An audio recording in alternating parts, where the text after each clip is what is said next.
Hello and welcome to the worst year of our lives, aka the news, patent pending. I'm Scott Henson at Not Scott Henson, don't be confused. And of course with me is Drew Smith-Arian at Sarian Softpaws.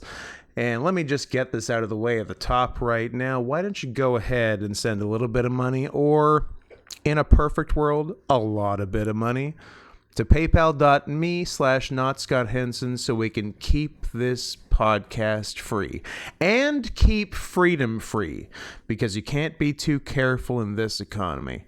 Drew, what do you think about all that? I don't feel good. You're fine. I shouldn't be here doing this. We have to. It's time for the show. Stop it. It's time for the show. Help me, I'm dying. No, you're fine. We promised these people we were going to do a show this week. Now let's do it. Buckle down. Pull yourself up by your bootstraps, you fucking welfare queen. And let's do this goddamned show. Buckle up, buckaroo. Do you know that Caitlyn Jenner murdered? Vehicular homicide an elderly woman, and then was named Woman of the Year? That's not true. No? That's a vicious rumor. Oh. Bruce Jenner. Oh. Vehicular homicided an elderly woman. And separately, Caitlyn Jenner was named Woman of the Year. Right. One of the best women. How about the vicious... A real top bitch. How about the Vicious Circle, the Dane Cook special album? What about it? I don't know. You said a vicious rumor, and I thought Vicious Circle. You heard vicious, and of course you went to Dane Cook's, I don't know, fourth most popular album. If you, anyone who sees on my letterbox, my review for the DVD of that was, my friend Darren bought me that DVD for my birthday because he, quote unquote, knew I liked comedy. And hey Darren, fuck you. Darren Michael Domingo. Oh, you doxed. Cocksucker. Hey, Drew, I heard you like books. Here's Mein Kampf. Dane Cook's Vicious Circle is the Mein Kampf of comedy specials. It kind of is. Yeah, it kind of is. That's not far off. It kind of is. I can still picture him, because the stage is a giant circle in the middle of the arena. It's in the round. Yeah. Shakespeare style. Yes. Yeah. And the only joke I remember from that is the one of him standing on the edge of the bed jerking off like a gargoyle. Yeah. Hate it. Hate it. Hate it. I'm glad he's dead. Didn't he do some bad shit? Like, didn't he get canceled for something? He might have got canceled for something, and then like his brother or brother-in-law or something / manager like stole all of his money, which was pretty cool. Yeah. And remember when he was on the season of Louis as himself? Yes. Because he stole one of Louis' jokes. Is that what it was? Yeah. And he wanted which was a real life thing. Yeah. Yeah. And he wanted him to admit it. Yeah. And then he didn't. But then was like cool enough to just be on the show as himself. Yeah. I don't remember how it resolved on the show. I don't remember. I do remember that Louis went to China on New Year's Eve, and it's the best episode of television I've ever seen. Absolutely. That show, we need to do a rewatch on that. Yeah. I think I've only ever seen it all the way through once, and I've seen season 1 twice. Yeah, I've seen it through once and probably, select episodes twice, but not much more than that. Sure would like to fuck that Bobby Hill. Sure would like to fuck that Bobby Hill. Yeah, what did I hear her in recent? Oh, she's something on the new season of Big Mouth. Yeah. As Bobby Hill. As Bobby Hill. You were going to need to... Bobby Hill coming? Oh, Dad. We're going to need to do something about those hiccups. It's okay, I'm going to mute the mic every time I have to. What if I frighten you? I don't know if that works. The Amazon rainforest is being cut down at an exponential rate. I really hope that... I'd be so happy. Wait for it. Well, as long as we need. I think we're good. Yep. We saved it. Yep, that scared them out of me. Scared the cum out of me, too. Scared the horror porn. Was it Anaconda? It'll scare the cum out of you. I believe it was My Ass is Haunted. Oh, My Ass is Haunted, yeah. I remember one time my friends and I rented a, like, straight-to-DVD horror movie that had something to do with scarecrows or something, Mm-hmm. and we're in the basement, like, I think before we had watched it maybe, and my friend's younger brother comes down and he like looks at it and then he puts it down and then he just goes like, it'll scare the crap out of you. And we were like, whoa, Ned, that was so good. And he goes, it's on the box. And we're like, oh, get out of here, Ned. Fuck off, Ned. We were so impressed by him coming up with the joke. Yeah, that's a good line. And then he's like, yeah, I read it. It's on the box. cover. We're like, oh, you're not funny. Get out of here. You're nothing but a phony. Is Ned short for anything? Or Edward? is it just Nedward? No, Edward. His name was Edward, but he hated it, so he chose Ned instead. Of all the options. Eddie, Ed, Big Ed. Nedward. N-word. Egbert. But that comes up later. Egbert Flaps. Egbert Flaps. I went to school with an Edward who went by Ted. Okay, yeah. Nah, not okay. No? That's for Theodore. Yeah, I guess that's true. No Ed equals Ted. Was he... No. Oh my god. Drew was making the international single Chinese. Yeah, it's okay. I only did one. Okay if you only do one. You only do one. Ted Phillips. Phillips. Good Aryan boy. Could have called himself Phil. He could have shortened his last name and used that as his first name. Yeah. No, then he'd be Philip Phillips, American Idol winner. What about Stephen Brody Stevens? R.I.P. R.I.P. I mean, I'd kill myself if I had that name too. Yeah, I would too. That's gonna take me into a quick little tangent here of my favorite television show, Ghost Adventures. Oh, I thought it was gonna be Enjoy It with Brady Stevens, which is a better show than whatever you're talking about. Where they prove that ghosts are real every episode. Every single episode where they prove the factual existence of ghosts. Every time. Yeah. Every episode. So they had real comedians on to do the Comedy Store. Yeah. Which used to be a mob club in the, like, I don't know, the 20s. Yeah. The 1820s. I love going down to the Comedy Store, buying a bit of comedy. Yeah. Take it home, saute it. Yeah. Delicious. Yeah. Put it in your butt. Put it in your butt.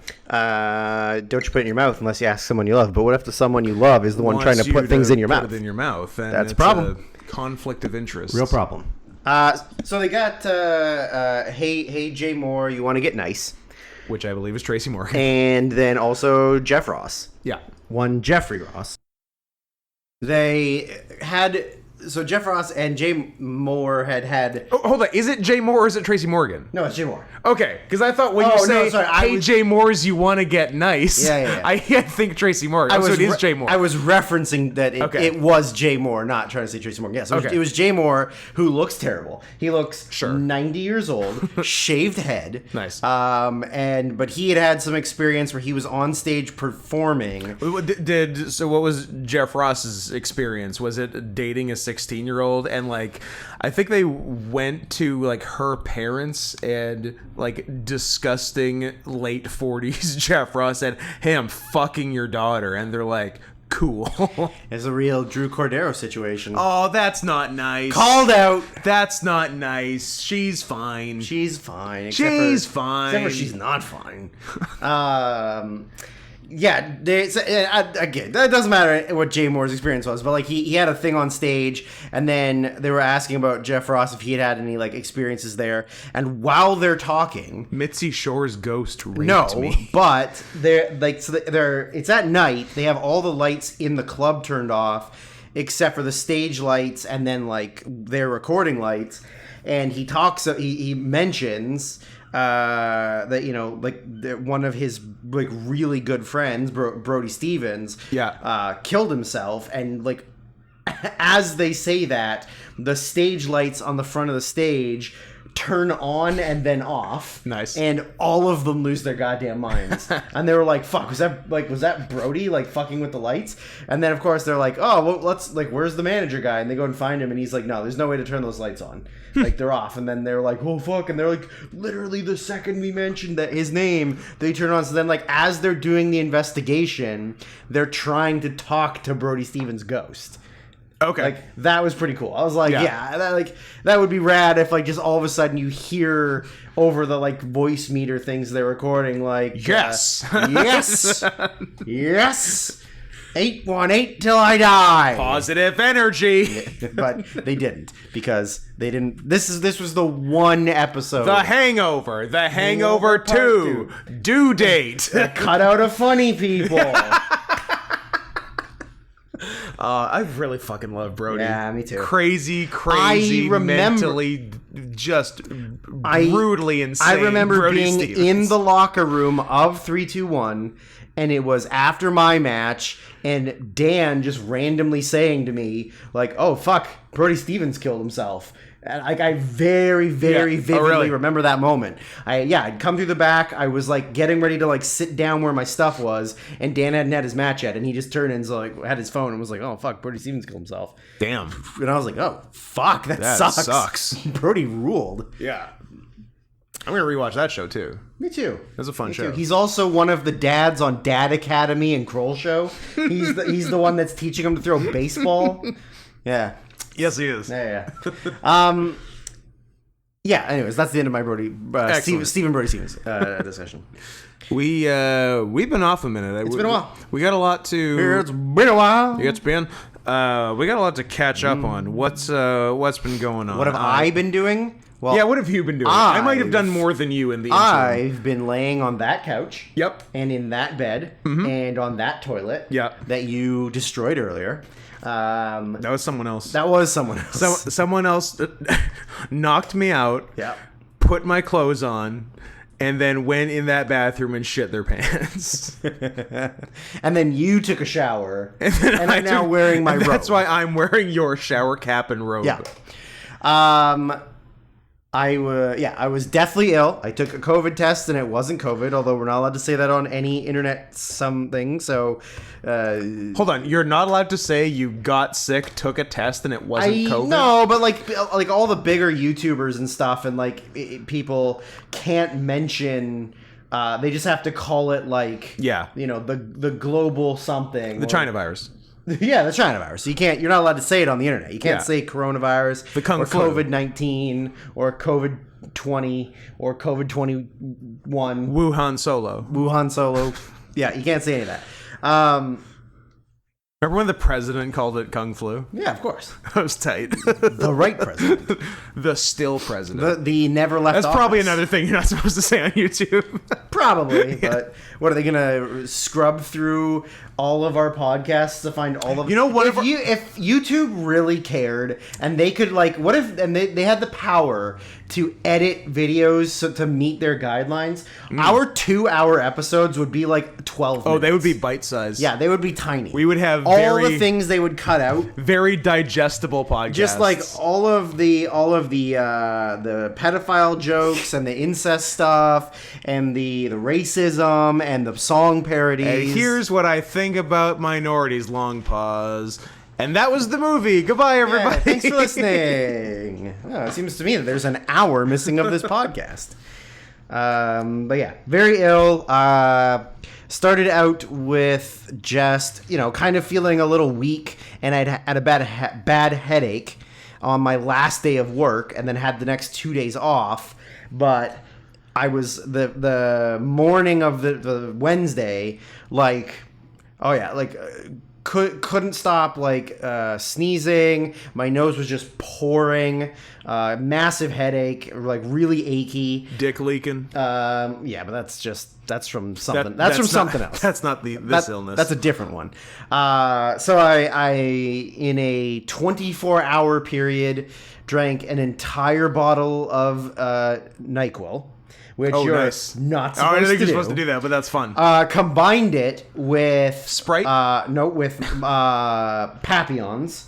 Okay. So that I had energy, because otherwise I would just sleep the whole time. Yeah, you do the energy drink and you do the NyQuil and you let him fight it out and see who comes out on I top. used to work with a guy that when he would get sick, he would still come to work. It's basically a liquid And speedball. he would drink, like he would chug half a bottle of Dayquil. Yeah. And then chug a turbo energy drink. That's sick. And he would I call love it a that. Turbo Quill. Oh my god. And then he would just work. That's what killed John Belushi. Yeah. And he would just work the whole shift while kind of high. That rocks. Like it really fucks you up. So anyway, yeah. That's what I was trying to do. It's literally coke and heroin. Like I didn't want to waste my day off like being groggy and sleeping, so I like Speedball it. would just like, okay, it's been 2 hours, more Dayquil or NyQuil, and then just like chug a Papian, and then I would like lay on the couch and watch movies or play video games or whatever. But yeah, Thursday didn't really feel any better, and then Friday, my throat like started to hurt really bad. So I'm like, okay, like I obviously just have a really bad head cold. Yeah. And a bunch of people at work had been sick already. So Thursday and Friday you were that, and Saturday you were in love. Let me tell you. Thanks for the segue, because I wasn't sure how we were gonna get into it, but I'm not gonna sing it. I'm just gonna speak it. Okay. I don't want to sing it. But I'm going to give you the lyrics to my parody song, and then somebody else can sing it. Preferably Robert Smith. Yeah. Monday, it doesn't cross my mind. Monday doesn't. Tuesday, Wednesday, makes me sick. Wednesday makes me sick. Thursday, I'm starting to think about it. And Friday, I'm sucking cock. Saturday, I'm gay. And Sunday is just a throwaway. Saturday, I'm gay. That was the part that I added. That was the first part. That was where so you I started. heard the song on the speaker overhead at work. That was the part I started with. Was just like Saturday, I'm gay. And then I was like, oh, I could probably do the whole thing. So I was like, Monday Easy. doesn't cross my mind. Tuesday, Wednesday makes me sick. Thursday, I'm starting to think about it. Friday, I'm sucking cock. Wouldn't it be Friday I'm sucking dick because it rhymes with sick? Oh, sorry, sucking dick. Yeah. I'm sucking dick. Saturday, I'm gay. I guess I should have done Sunday, the feeling's gone away. Yeah. Yeah, that's what it is. There you go. So I'm only gay The weekend. the end of Thursday, all of Friday, all of Saturday. And then Sunday, I'm regretful and back to straight. Huge mistake. Dick's leaking. Coughing, runny nose, the whole bit. Yeah. I think that's just AIDS. It might have been. So by Sunday or Monday, The other Cure song I would have accepted was "Love Cats," but not a parody, just the song, just the lyrics. and just about us. yeah. Sunday I had lost my sense of taste and smell, Which is very COVID sounding. which was very COVID. But we had one of those like rapid like box tests you can get from the US. Yep. We had one, so I took it, and it was negative. But that wasn't enough for some people that live in this household. So I had to go. Who you then got sick anyway. Yeah, but hers lasted like not even a day. Oh, maybe and then because she she was doesn't have fine. the feline immunodeficiency virus. Very possible. So I went and got a COVID test, and it was negative. And Oh, then, did you go PCR or did you go like all the way down the nostril or just swab? No, it was all the way down the nostril. Deep dick? Deep dick. I got Yeah. deep dicked. I've been there. Hard deep dicked.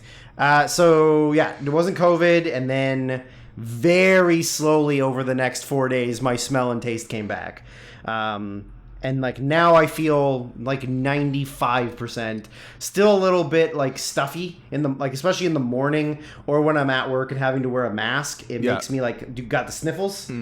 So it's just I just feel like I'm constantly going. Maybe the virus is still on your work mask and you just keep giving it to yourself every day. A cycle of constantly having like a you're cold. never going to be healthy again. You know. Or you could wash your mask once. I do wash my masks. I wash them all the time.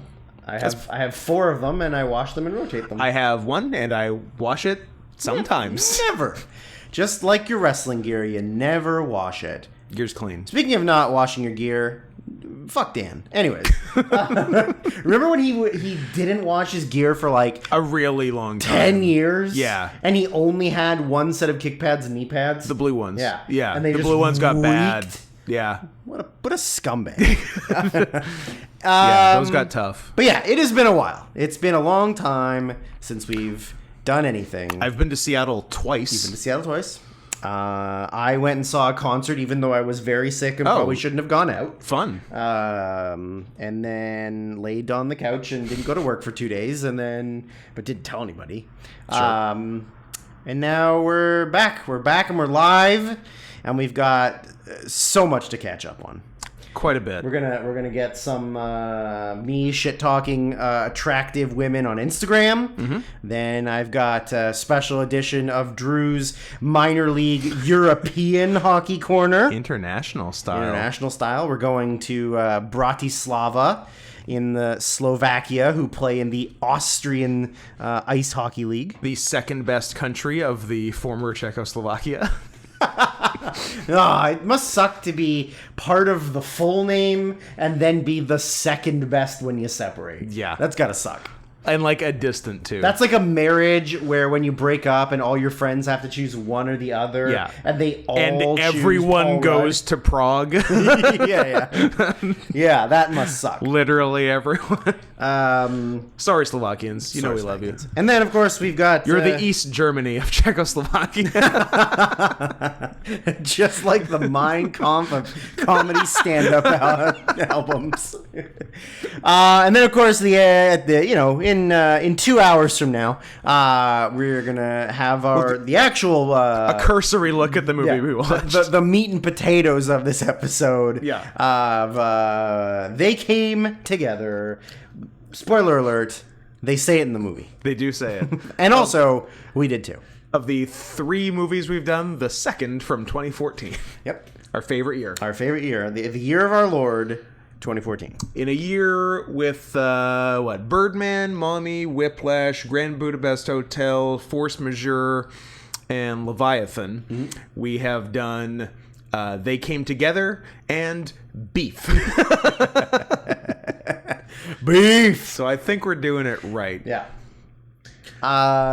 So it's been a while. You've wrestled again. So 2 weekends ago, I guess 3 weekends ago for those listening, I would say, I went to Seattle. I got yet another COVID test. I got a COVID test because you don't need a test to go to at least to drive into the U.S. Oh, and P.S. I could drive into the U.S., which is a new development, which opened up 2 days before I went there. Right. It opened up November 8th. I went November 11th. Right. And I was shocked because I read on the 8th the border was, backed up forever, like 2-3 hours, which I expected after the border being closed for 20 months. Yeah. The border that way being closed. Americans have been able to come here since August, which is the most counterintuitive thing you could imagine. Yeah. Allowing Canadians to go to the U.S. would make the U.S.'s COVID numbers better. Because on average, we're better vaccinated than them. Sure. So the more of us that go there, the less stupid they look. But they wouldn't let us in, but we let them in. Yeah. I don't. Confusing. Thanks, Trudeau. You're not my president. So I went there on the Thursday, Remembrance Day, Veterans Day, Armistice Day, if you will. And I figured Legionnaires Day. Legionnaires Day. And I figured, because it's a Thursday holiday of the first weekend the border's been open in more than a year and a half, it's going to be packed. So I left at 9 a.m. to, and my show was on the Friday, not the Thursday, but I was going to do live in studio Drunken Peasants on the Thursday at 6. So I gave myself 9 hours to get from here to there. The line at the border was 2 cars. I was shocked. And so I discussed with my excitable Australian border guard. I'm sorry, what? You heard me. I didn't realize. I thought you had to be born in America. It's the most accent I've ever heard on a border guard. All right. But at least did you tell him you've been? I didn't Did tell him. you tell him you had a deathmatch tournament there? I didn't want to presume he could have been New Zealand, but I think he was Australian. I think you can tell. I think if you really pay attention, you can tell. New Zealand's more clipped. And yeah. New Zealand's also sheep fuckers. So, also sheep fuckers. So you just gotta like smell his dick. If his dick smells like sheep pussy, he's from New Zealand. You know, it's nice getting back to know. It's been a while since I've smelled a border guard's dick. Well, do you remember the hot female border guard we used to get sometimes? No, Drew, I don't remember the hot female. Of course I do. That Kelly was too into. We're like, all right, easy boy, you dumb smelly dog. I fucked her. What a babe. I bet you she's old and ugly now. I bet COVID treated her poorly. Yeah, probably. Maybe she's dead. Maybe she's fucking dead. It's a sad story. So I discussed with him. I'm like, hey, I thought I needed to be here early. And he's like, yeah, I guess everyone's still sleeping. I'm like, okay. So let me through, and I took myself on a little leisurely food tour of the I-5 highway. You cheater. It was nice. I gotta say. Did you get Sonic? I didn't get Sonic. Did you get Arby's? I got Did you get Taco Bell?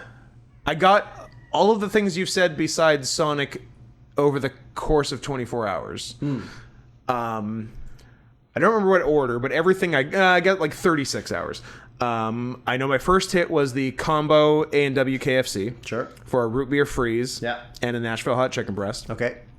Couldn't have made a better decision. I was like, I'm talking out loud to myself in the car alone while eating. I'm like, this is such a good idea. I'm so happy. I couldn't have made a better decision. This is the best thing I'm I've such a ever smart done. man. Yeah. Oh, and that's where I also got the KFC exclusive Mountain Dew Sweet Lightning, which was an okay peach soda.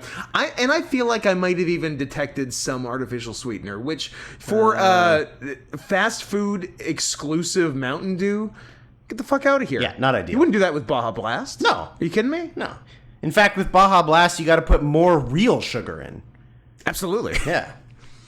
So I hit that. I guess I did Taco Bell maybe the night after the show on Friday. Chick-fil-A, obviously. Goddamn. Chick-fil-A sandwich. Yeah. It's the tops. I'm willing to turn a blind eye for that filet. It's the tops. Mild tangent. Have I told my Chicago Chick-fil-A story on the pod? I don't think so. Okay, that's worth getting down for posterity. So I was in Chicago for September, cut back to like 6 COVID tests ago. So we're there for the AEW pay-per-view and the little convention thing at the hotel there. And then I went with Ben from Drunken Peasants, and then he left the Monday morning after the Sunday pay-per-view. And then I stayed the whole Monday and left the Tuesday morning. And Monday was the only day I actually got to go into Chicago proper. The rest was in the suburbs out in Schaumburg and Hoffman Estates, Illinois, because the arena is actually like pretty far out of Chicago. So Monday I actually got to go into real Chicago, and before I went, I had posted in both the Furry Wrestling Fans and Wrestling Furs Telegram groups, separate but equal, saying I'm going, and if any first is anyone going to the pay-per-view, and then secondly, if anyone wants to hang out in Chicago on the Monday. And one guy did go to the pay-per-view and then went to dinner with me and Ben afterwards and never took his tail off. So that was fun. And then on the Monday, my boy Tyler, a 6'5" African American gentleman who does not read as gay, but I have been told and shown he is. Whoa! Explain shown. No, I was kidding. It seemed like a funny thing to say, but he said he is, and I believe him. Okay. It would be a weird thing for a 6'5" black guy to lie about. So we hung out. We walked to Pro Wrestling Tees and did not see our friend Matt Nix. Did not see? We did see our friend Chris Castro, who also works there. I think just every ex-Chicago backyarder works at Pro Wrestling Tees right now, which is cool. And then as we were going along, he said, would you hate me right now if we went to Popeyes? Because I think they still have their peach shake. And I'm like, I would not be mad at you for that, because I have not had a Popeyes peach shake, and that sounds good. So we went to the Popeyes, and it was closed because it was Labor Day. Thanks for nothing. And then we saw across the street there was a Chick-fil-A, and we're like, well, you could do worse. So we went over to that. Also closed for Labor Day. Everything closed at like 3 p.m. on Labor Day. It was stupid. And we were there like 3:30. What is it, Coquitlam? What is this? Coquitlam, local Joe Skate, local work. And I said, damn, I was like kind of really looking forward to Chick-fil-A because, well, we don't have them, and I really like them, and I really like their politics. And he had, I don't know, maybe the best line I've ever heard, saying, he's like, yeah, I know I shouldn't like them, but I've been eating chicken longer than I've been eating penis. So, what are you going to do? I'm like, oh, my man.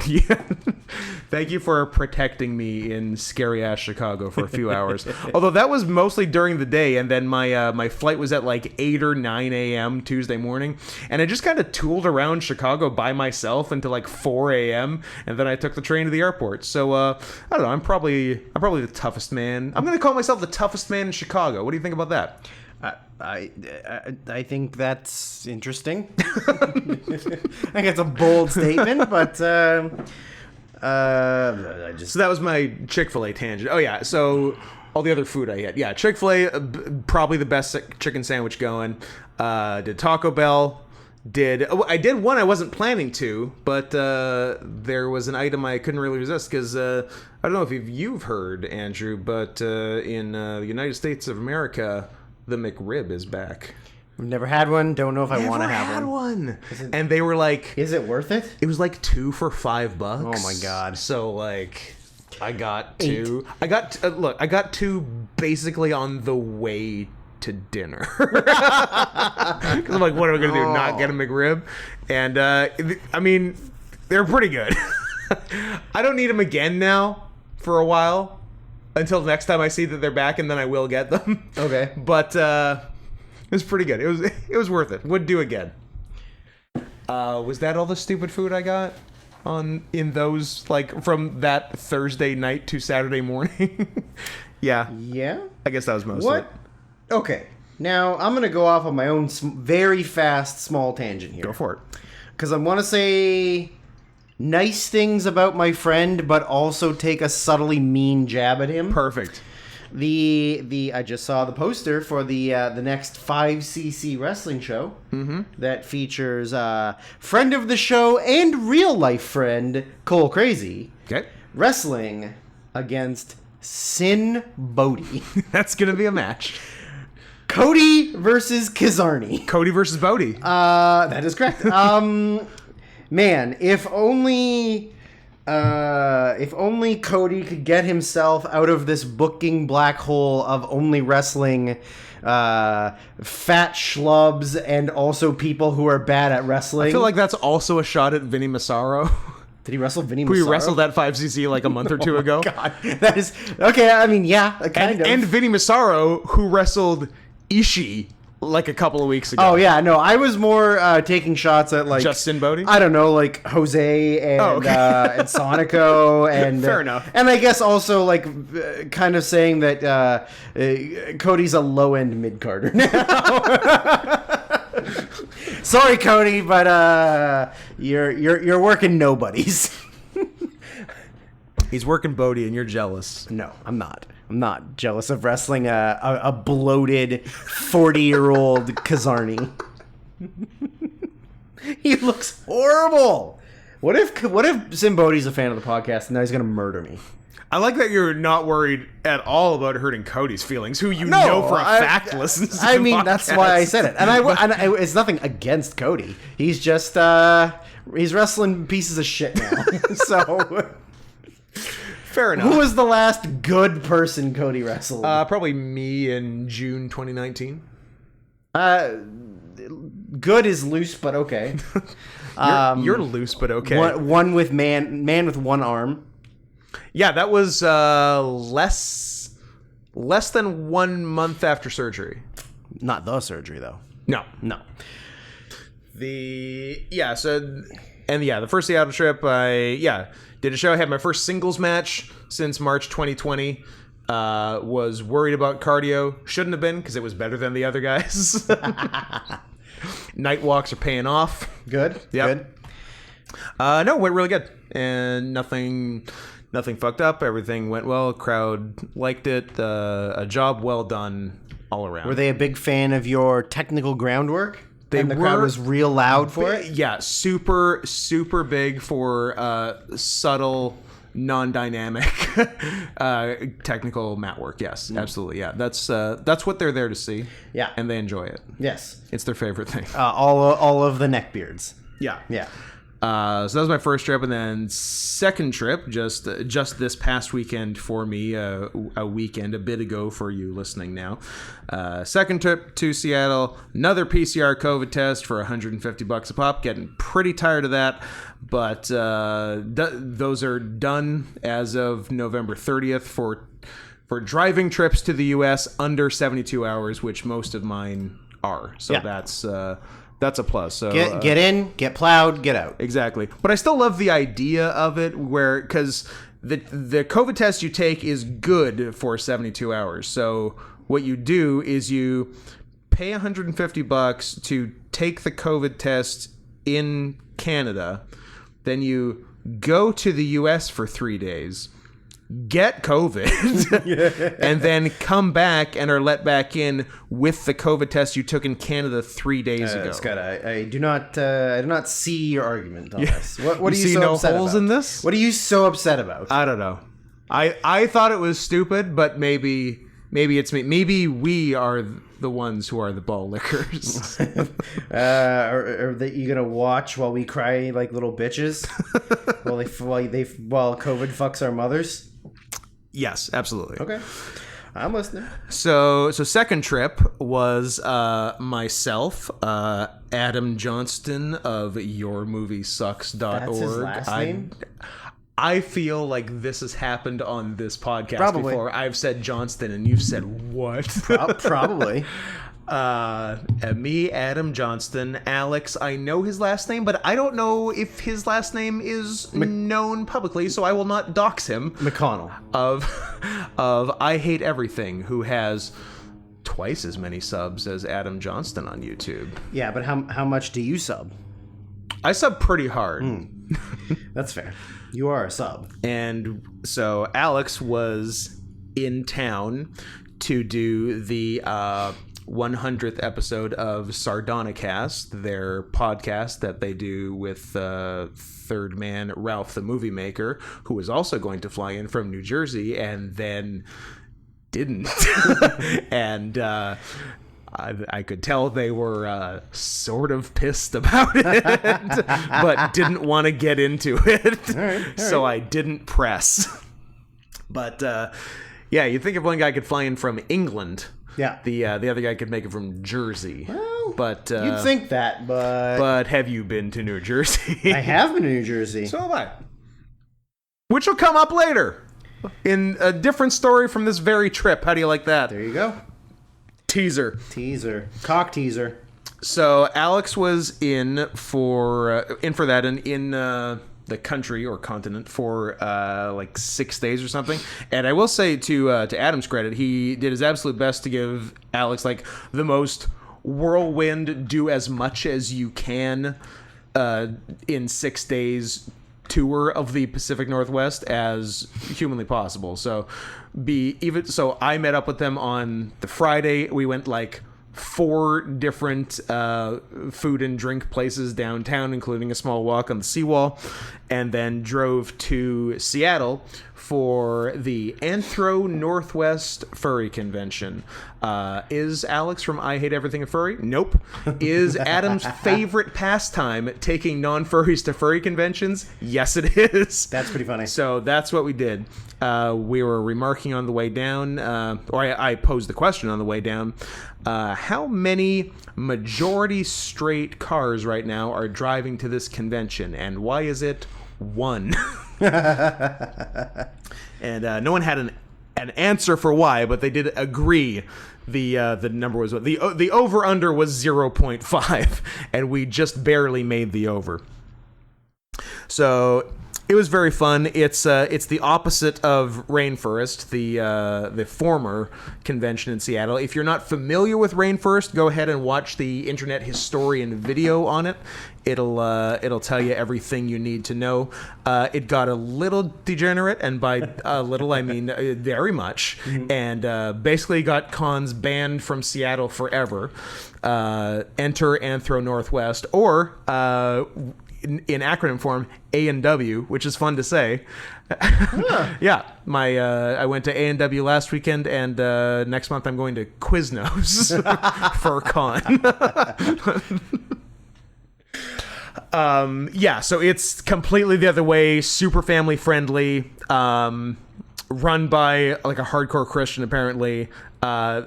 Dealers, artists can't sell anything 18 plus, whereas Rainforest, Bad Dragon had a table at the dealer's thing. Right. And like, did they bring any XL chances? Did not see a lot of XL chances. And like swearing is censored out of the songs for the dance competition and stuff. So lame. Yeah. But we still snuck booze into the dance that night, so you can still get it done. Fun thing about the dance that night.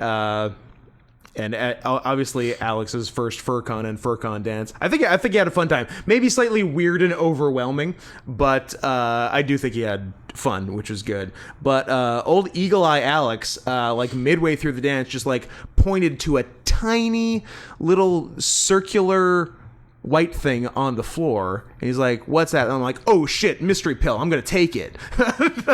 So I pick it up, I'm like, "Oh, lame, it's plastic." And I'm like, "Oh shit, it's one of the little fasteners for my mask." So thanks, Alex, for saving my mask. Oh, there you go. And you thought it was poppers in pill form.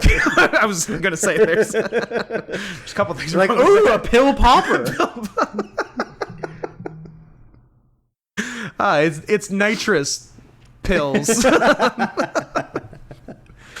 Oh, and there was like on the little like con sheet they give you at registration, like it specifically said like compressed gas canisters are like strictly prohibited at the con. Like they didn't say whippets, but they meant whippets. Because man, some of the rooms at Rainforest, you like the bottom 3 inches of floor for the whole room was just, it was like a tiny whippet ball pit. the whole room. Just disastrous. I will say, okay. If you repeat this, or okay, it's just me and you talking now? It's just us. There's no one else in the room. You're not recording? Nope. Okay. It's paused. I'm gonna PAWSED. Yeah, no, POZ. Oh, POZZED. Yeah.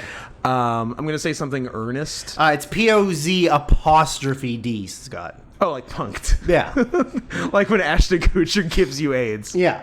And then laughs at you and shows the 5 cameras that have been watching you the whole time. Okay. I'm gonna say something earnest. Okay. So do not repeat it to anyone. Done. Because I will never live it down. I've already forgotten.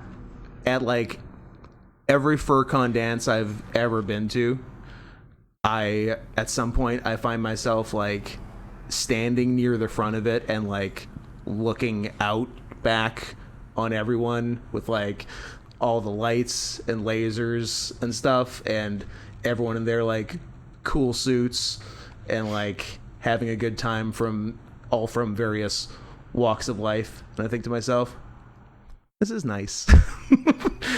So don't tell me why I said that. Oh, that's funny. And we whenever we were in the hotel room, we got to do our favorite pastime, which was leave Fox News on the entire time. Have you ever watched Fox News? No. It's No. crazy. Yeah, I'm sure. I had to keep, because we know about it. We don't have it here, but we're familiar enough with it. But and I guess Alex, being from England, knew about it, but really didn't know what it was about. Okay, yeah. Or what its actual vibe was. And within it had to be less than 1 minute of it being on, and Judge Janine Pirro, who, now that I've seen her, man, Cecily Strong fucking nails her on SNL. Absolutely. She's crushing it. Yeah, absolutely. Had called the vice president a fraud. I looked at Alex and I say, this is the news. This is the #1 news channel in the United States. And he was shocked, and we could not stop watching it. It's unbelievable. And also the Rittenhouse verdict had just come in. So that was sort of the order of the day. Yep. And there was a lot of confetti. A lot of confetti. A lot of confetti for young white murderers. Couldn't be happier. I guess he's already had his first interview on Tucker Carlson, so I hope it went well. Cool. They were pushing that for the Monday. Nice. So that was fun. Big fan. And that was most. And then so we were at the trip for 36 hours. Went down Friday night, came back Sunday morning. I drove both ways. We all got the same amount of sleep. And then when we got back Sunday morning, we did an all-day Twitch stream. And 2 of the 3 of us were complaining about how tired they were. And one of us was a goddamn professional who did his job until the end of the stream, then drove the half-hour home, and then allowed himself to be tired. Who would that be? Who's to say? I'll give Alex a mild pass, both because of jet lag and also because... He's a straight non-furry? He's a straight non-furry. Tough life. I only recommend being half of that. But it's the second half of his pass comes from the fact that LW was also there for the stream and had Alex smoke some of his... poison super weed, which got Alex too high. It was some crazy wax vaporizer thing, little handheld volcano deal. It's for experienced weed smokers. Right. I'd say experienced weed smokers from BC, because ours is stronger than even other places. And Alex, who has at least smoked weed to some degree, was not prepared He's for getting that weak ass British Kush. I believe he is. Yeah, that makes sense. So I told him, when I messaged him as he was leaving, I was like, if your one takeaway from this whole trip is that LW is a monster who is trying to poison you, then it was a success. That's fair. You'll know for next time. That's funny. I like that. Yeah, and I think that one other food thing, which covers both Seattle trips. The first week I was there, Ben and I tried to go to Fat Shack on the Thursday, but it was closed for Veterans Day. Thanks, veterans. Cool. So Fat Shack is... How does it feel to know that you fought in every war that has been a failure? Yeah, there's not a lot of living veterans anymore that were in a successful war. No, that's sad. After every World War II veteran dies, yep, that's it. That's it. Everybody else is a loser. Last winning war. A career loser. Yeah, I fought in Desert Storm, and then I went back in Afghanistan, and I was in Iraq as well. Oh, cool. So you're 0-3. How'd those go? Good for you. So Fat Shack. So it's based on throwback to New Jersey. It's based on the grease trucks from New Jersey. Are you familiar with those? Okay. I assume they're trucks full of grease? Largely, yes. There's a big, giant, empty lot in New Brunswick, New Jersey, which it's college adjacent. I'm thinking maybe Rutgers, but don't quote me on that. New Jersey University that isn't Princeton, because they're better than that. And it's these like 10 giant trucks all serving the same thing they're called grease trucks, and they serve fat sandwiches, which are these like big like hoagie sub things with too many things in them. Okay. I think they're now since gone, but some restaurants have like sprung up around the US, including a couple in Seattle that have taken this model and are running with it. So it's called Fat Shack. So we actually got to go the second time I was there. The first night we were there for the con. So here are the ingredients on my sandwich, it was called the signature Fat Shack, so I had to get it. I can't stress enough that this is all on the sandwich, and these are not side dishes. I had everything I ate with one hand from a paper wrapped sandwich. Okay, are you with me? You understand me? You good? Yeah, from heel to toe, I got you. Cheesesteak. That should be the end, because most cheesesteak sandwiches are just cheesesteaks. Yeah, real thick. Yeah.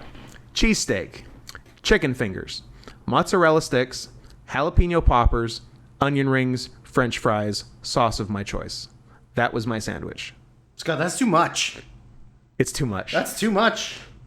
It's aggressive. How much of it ended up being like ingested on the first attempt compared to how much was then eaten off of, like, I don't know, your tummy or the ground? The ground. Or... We did, they weren't doing any indoor dining, so we did eat just on the street outside.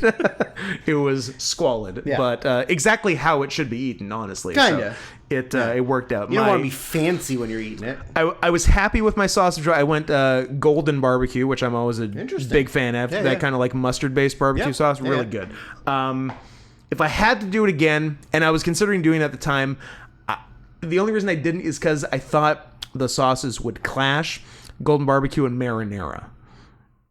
Yeah. But I don't know. I would try it. Marinara might overpower the barbecue. Yeah, so I didn't know. So I'm like, I really like that kind of sauce. I like that it's an option. I'll just go there. And don't get me wrong, it was great. Yeah, sounds great.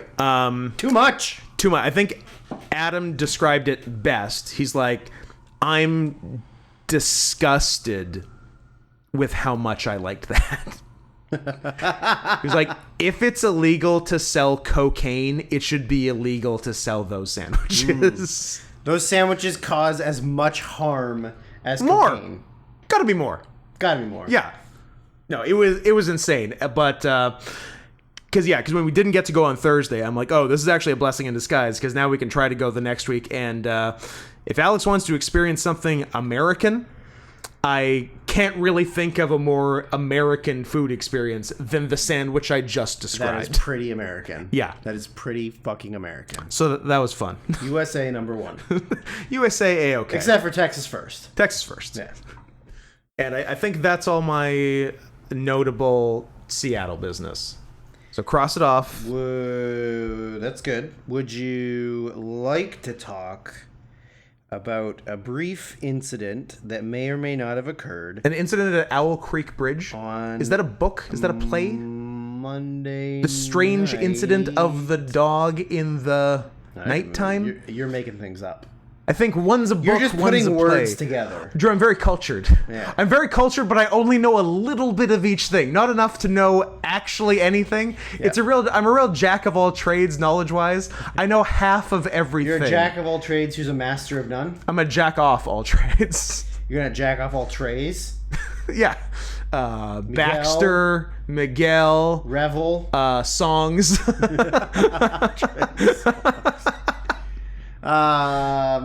Incident on Monday, you say? A little incident on Monday? Well, I wouldn't mind. Involving noted cool guy Seth Rollins? Noted former cool indie guy turned biggest corporate shill in the world, Colby Lopez, a.k.a. Seth Rollins, a.k.a. Tyler Black, a.k.a. Mr. Becky Lynch. Yep.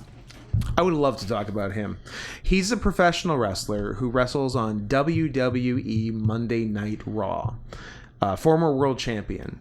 And then there was also a man on WWE Monday Night Raw who was in the crowd. He'd bought a ticket and was a fan of the show.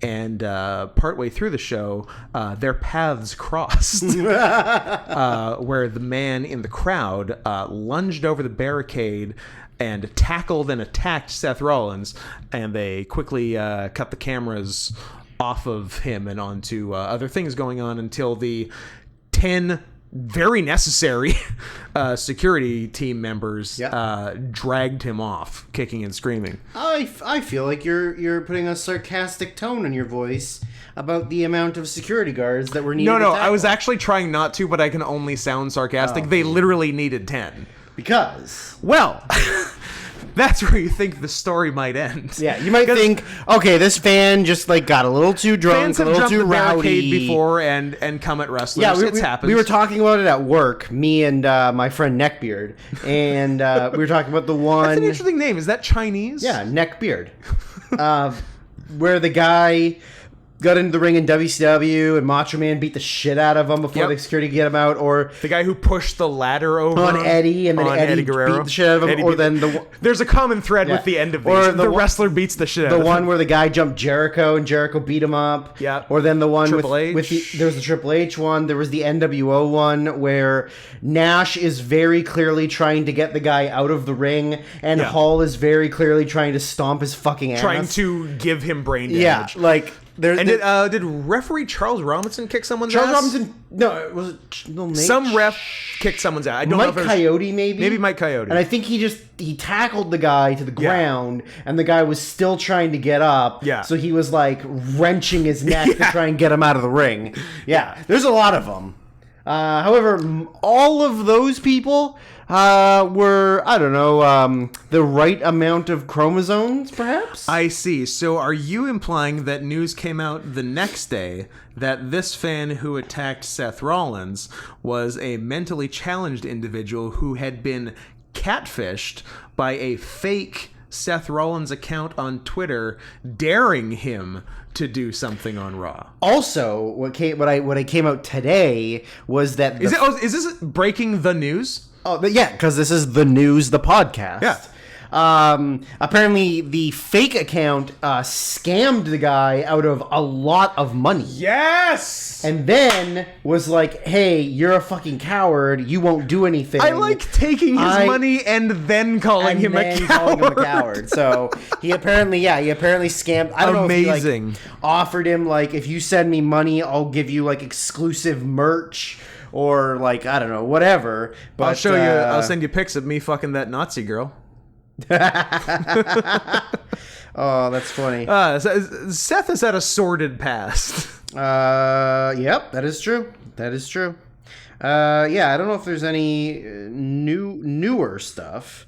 I mean, I'm happy with what we've got now. But so far, that is pretty fucking great. I want to know how much money though. Mm-hmm. Like if it was just like a little amount, then like whatever. Was it $8 or was it $12,000? Or like maxed out a credit card? Yeah. That makes me happy. Speaking of the news, brand new YouTube comment on last week's show, which I did the whole thing without you. Can you believe it? Yeah, I can. At least this time you didn't go to Kelly's house and do one with Kelly without Someone me. said they were surprised I didn't. I was a little surprised. Yeah, I was a little surprised. I didn't want to rob you of they came together. I thought that would be rude. But brand new comment right now. Is the rename to the news ! Happening once Drew comes back? Ooh, ooh, woo. Ooh. Well, I mean, it's been the news the whole time. Yeah. Just not in written form. Correct. One day it will be made official. But in spoken terms. But if anyone tries to do it before us, I'll actually kill you. Yeah, me too. Yeah. I will track you down and I will put my M on your D. My my ma on your dad. Yeah. Yeah. I'll make you my stepbrother. Yeah, I think that's wild. I love stories that have like a ridiculous twist like that. Yeah. And then I asked what happened to that guy who tackled It's a real Bret Hart at it's the a real Hall of Fame. Marvel's what if. What if? What if if he was retarded? What if a retard tackled Seth Rollins on Raw? I'm gonna look up a fan who tackled Bret Hart.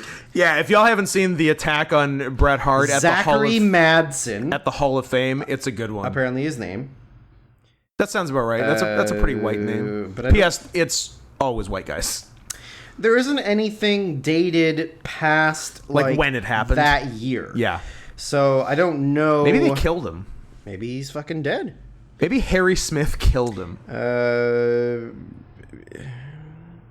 Yeah, I don't know. It really doesn't have any updates on him. So either they know the news to report. Apparently he was awaiting trial for violating a protective order against a martial arts fighter who's claimed Mr. Madsen had been stalking him. Oh, so he's got a history. Yeah, that's it. He's got a history of trying to fight fighters. Yeah, I'm just gonna put in like 2021 and see if anything comes up. Zachary Madsen nude. Try that. Try Zachary Madsen Nude gay ? A nude Tane. Oh, he looks like such a fucking dweeb. That's strange. 'Cause normally the people who jump the fence at wrestling shows and try to attack wrestlers are so cool. Yeah, I mean, so it's strange that this guy's a dweeb. Look cool, act cool. They don't buy replica belts. They don't have emotional problems. They don't have emotional problems. They don't wear John Cena t-shirts. Yeah, like literally nothing. The most recent thing is yeah, like the end of April. What of 2019 when it happened? When it happened, yeah. That's really like the last. So I don't know. I'm assuming dead. Zachary Madsen gay. Zachary Quinto gay confirmed. Yeah. Madsen gay. Michael Madsen gay unconfirmed. No. Virginia Madsen gay never. It says he's not gay. Did you say it said he's not gay? All right, fair enough. Virginia Madsen in Candyman can get my D. Yeah. Hard. Despite, here's how hot she was in Candyman. Her hair was dog shit, and she was still hot. Still hot. What? Virginia Madsen in fucking Sideways can get it. Yep. And she's old there. I agree. Older. Oh, are we gonna get in trouble for call? Hey, you got in big trouble, big trouble, for calling 48-year-old Andrea Savage old. Whatever. You got fully canceled. Did you know that you're canceled? Yeah. Gee, I'm so scared of being canceled. Oh no! If you try and cancel me, I'm just gonna become the next Kid Rock. If you cancel me, I will become more powerful than you can possibly imagine. You can possibly Virginia Madsen. The only information that I can find is that his trial kept getting postponed, and that's it. There's no other information. Maybe he's just been waiting trial for 2 years. It's very possible. And then he'll just get sentenced to time served so he can go back to wrestling shows. I'm on his side. I guess there's an argument being made, I don't know how truthful it is. That he's gay? That he's being deemed not fit to stand trial. Oh, is he? So he might also be a fox rabbit. So, there you go. That sounds right. I guess if you're going to be an MR and you're going to tackle wrestlers. Medical resident? Medical resident. Then you're cool. You're good to go. So you're saying before I start attacking wrestlers at shows, I should at least incur some sort of brain injury. So I have plausible deniability. There's a website that's just called biographicsworld.com. I guess it just like it gives you information on anyone you look up. Like Wikipedia? Kind of, yeah, but I guess it's like... But it's just people. The biography for Zachary Madsen says Zachary Madsen is the man accused of attacking legendary wrestler Bret Hart. Allegedly on camera in front of thousands of people. Yeah. A video of the event showing... he is a 28-year-old man, and very little information is available about him. He is in some way related to the sports community. He calls himself a fan of the Hitman and was in the news for attacking him. So he wasn't mad. So he wanted to have sex with him. Yes. Career and achievements. Career and achievements, you say? Not applicable. Served as an employee of He's the president of Radio Shack. He worked Shack. in the sports department as a staff assistant at the University of Nebraska. You win. Go Cornhuskers. He has a 2-1 record in MMA fights, so he might not be retarded, but he might be low IQ. Okay. Apologies to the Madsen family. That's it. Like, that's literally the only information. He's a Christian. Me too. Me three. That's it. That's all. So he must just be like either awaiting trial, or maybe there were like Bret didn't press charges or something, or yeah, I don't know. I don't know. Well, there you go. All right, enough talking about retards. Let's talk about how retarded dem titties are. So this was supposed to be a few the last episode that I was a living human being on. Yeah. But I forgot Simpler times. But I forgot to bring it up. There is a very attractive, very large-titted Asian Instagram whore from Australia. Australasian. Would you describe her as possessing, I don't know, jumbo naturals? I don't know if they're naturals. They might be fakes. Jumbo unnaturals? Jumbo unnaturals. Fair enough. Like when you mix races. It goes again. That'll come up later. I don't know how I first found out about her. Probably just like looking up hot big tit Asians or something. And she hadn't posted in a long time, and then she came back and made this big long post about how her like mental health was bad, and I was just sort of like she like needed time off to work on herself, and I'm like, your immediate visceral response. My immediate response is like, shut up, shut up, you dumb bitch! You are so hot. You make money by just being an Instagram whore. You make millions being a whore that doesn't even have to fuck. You have 135,000 followers on Instagram. You live in Los Angeles. You don't have to work a day in your fucking life, but you're so sad you can't make Instagram videos anymore. The one thing that makes you money. Like, oh, Jesus Christ. Get a fucking grip. Listen, lady. I don't care how hot you are. Anyways, that's all I had to say about that. Now, it's the time of the show where I go into my little corner. Uh-oh. So, anyone who's unfamiliar with the context of Drew's Minor League Hockey Corner, it started in season one when we would do nitros, and a lot of the nitro shows would be in secondary markets or the South. Yeah, where secondary arenas of secondary markets. Yes, yeah. Whereas WWE would work the big main stadiums. These ones were like the college stadiums, or the as it turned into the minor league hockey arenas. Yes. So it would always end up with like, oh, the show is in Kalamazoo, and I go, home of the East Coast Hockey League's Kalamazoo Wings. Hell yeah. So then, of course, there would just be like minor things about like, I don't know, video coaches molesting 20-year-olds and molesting high school kids, stuff like that. The usual. So this one is taking us... Where are you taking us to? Across the pond to Bratislava. Capital of Slovakia. The East Germany of Czechoslovakia. The East Germany of Czechoslovakia. I'm going to look up what their proper name is because they have a stupid sponsor name. Oh, it's the something Bratislava capital. It's like the Geico Bratislava capitals. It is the... Oh, it actually doesn't say on here. It just says the team. Well, they have a sponsor, and the sponsor's name is at the beginning of the team.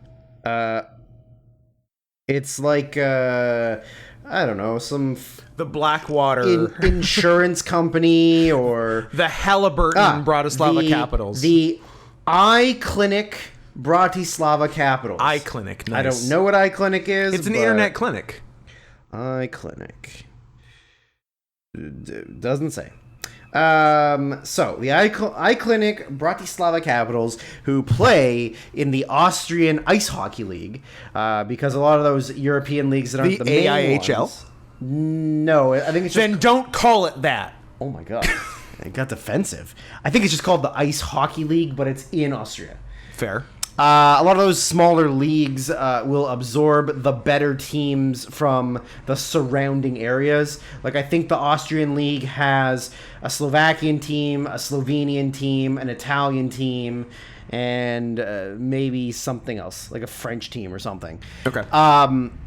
So, there was a player who was 24, who in the too old. in the middle of a game fucking died. Oh no. On the ice. Oh dear. Like, there was like a little skirmish in front of the net. He dropped to one knee. The whistle blew. One of his teammates apparently went over to check on him, and he said, "I don't feel good," and then dropped dead. Oh my god.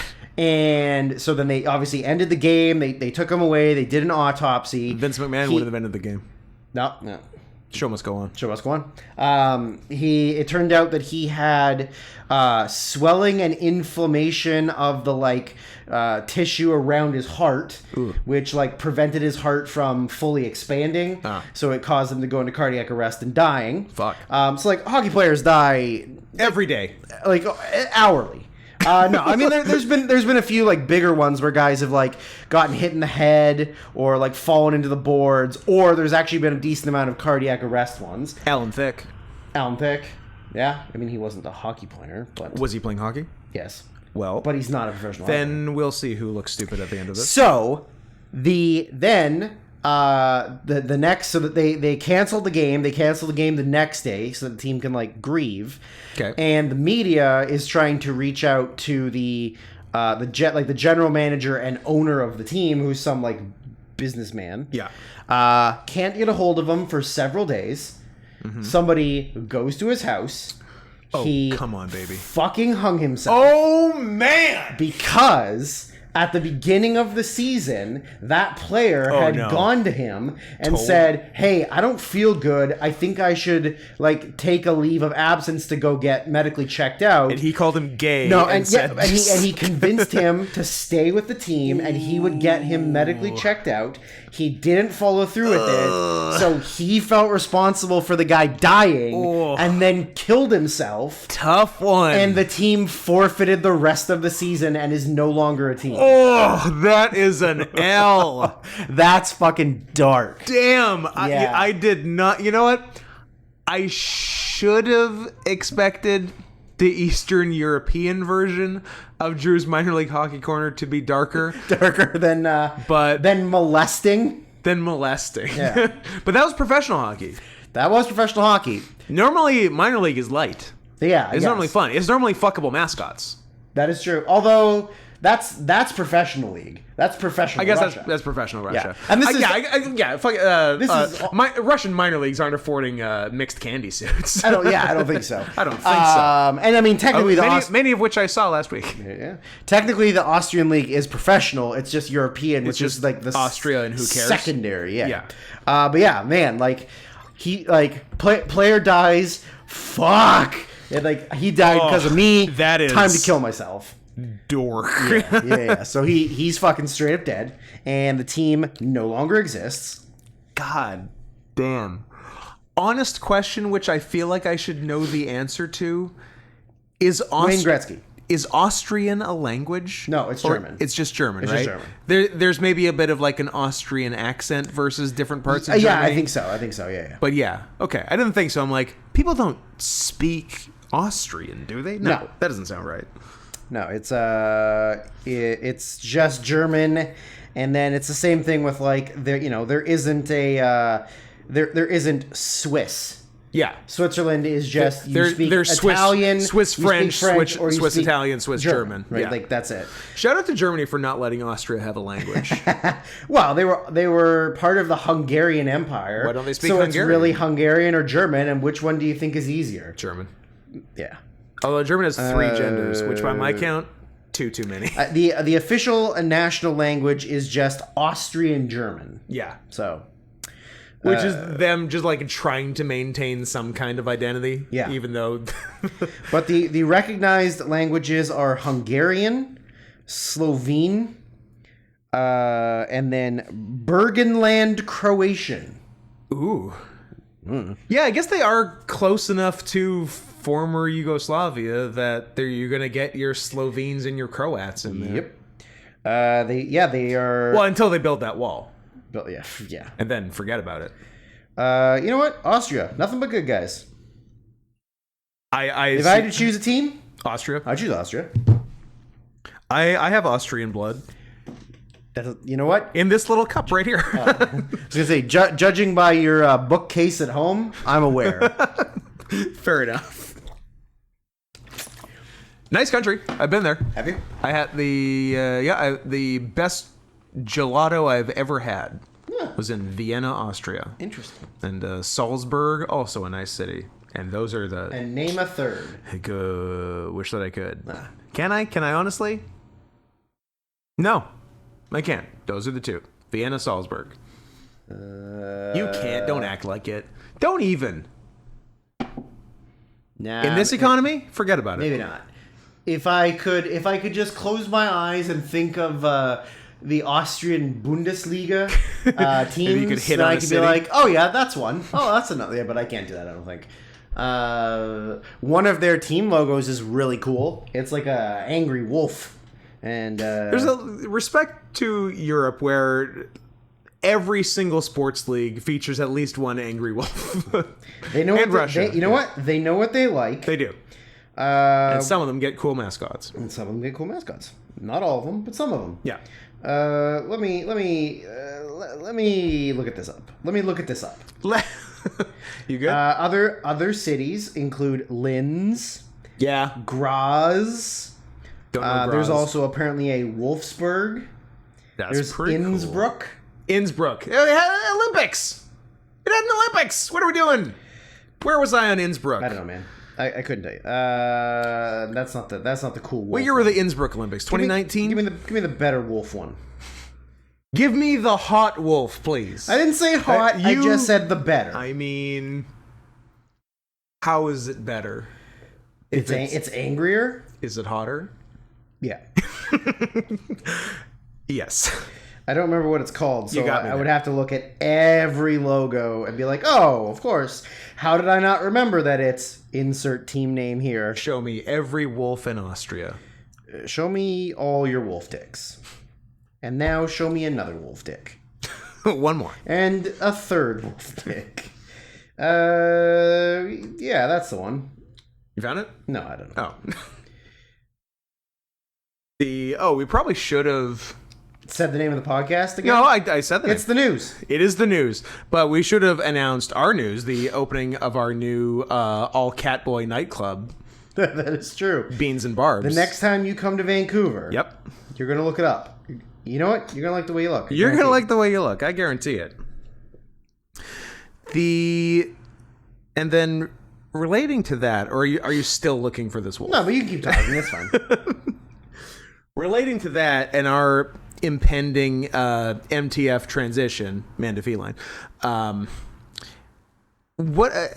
Because we've been just talking about surgery. We've only been mostly been talking about surgical options, and I want to expand. I don't want to limit our. I know, like we've been talking about the surgery for some time, and please donate to the surgery fund. regardless of if it goes up to some other means to an end other than surgery, it's going to get to the same place at paypal.me/NotScottHenson. That's a given. But I don't know, with these mRNA vaccines, can we do something there? Can we experiment a little more? I like the way you think. With mRNA? I'd like to just get a vaccine that just turns me. Yeah, get a little something going there. I feel like that's a strong option. I got it. I got the Angry Wolf. You got the Angry Wolf? Let's see the Angry Wolf. That's a good Angry Wolf. And what the hell is the name of the team? Yeah, because I'm supposed to tell you what the name of the goddamn team is. SKN St. Polton. I was going to say, I didn't see any vowels. I didn't know what to do with that. Sadly, they got relegated to the 2nd division. Well, now I'm sad. Very sad. Austria. Place for good people. Can't think of one bad one. I can think of... Austria is the Olive Garden of Europe. When you're here, your family? Yep. I like that. And much like Olive Garden, near Italy, but not Italy. But not Italy. Close. Yeah. But not quite. A decent shot at Italy. But I feel like there's somewhere to go with mRNA. And so science, get on that. And then, I don't know, also, are we putting too much stock in science versus magic? Should we keep magic on the table as well? Yeah. Should we find a witch? A witch doctor. Yeah. Dr. Jones. Calling Dr. Jones. Wake up now. Dr. Feelgood. Dr. Love. Yep. Dr. Pepper. Dr. Robotnik. Yep.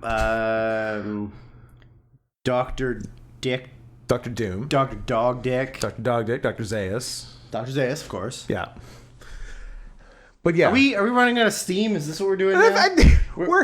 We're good. It's the problem is it got dark. We thought that we had so much, and now we're just sort of like we did have a lot, but the problem is it got dark and made us think it was night. So there, we got a light on now. We're back. So yeah, I just want to keep like we're not sundowning. We're not Kelly. Or sundownsing, where you turn retarded at night. And then you tackle Seth Rollins. I hope that's his legal defense, was sundownsing. It was dark out. When it's dark, I have to tackle. When it's dark, I have to tackle. Well, that's the truth. I like that. He's telling the truth. But yeah, I just want to keep options open in addition to surgery. Don't want to discount surgery. I want discount surgery, but I don't want to discount surgery. I would like to get discounted on surgery. I would love to get, I would love a deal, obviously. I love rooting for a deal. But yeah, let's keep mRNA. That's a tough mRNA. I've forgotten what the M stands for. Messenger ribonucleic acid. We did. I have a degree. Did you know that? Mentally retarded antlers. I think you missed the N. Oh, NA. Mentally retarded association. Asses. Oh, asses. Those asses are retarded. Retorted. Yeah, so we're keeping mRNA on the table, and we're keeping magic on the table. Like we talked about retarded titties and retarded acid. Yeah. All the important retarded body parts. Yeah. Faces and brains, no. Tits and ass, yeah. Oh, and speaking of magic. Okay, The Gathering? I say absolutely, it's back, the Juggalos? baby.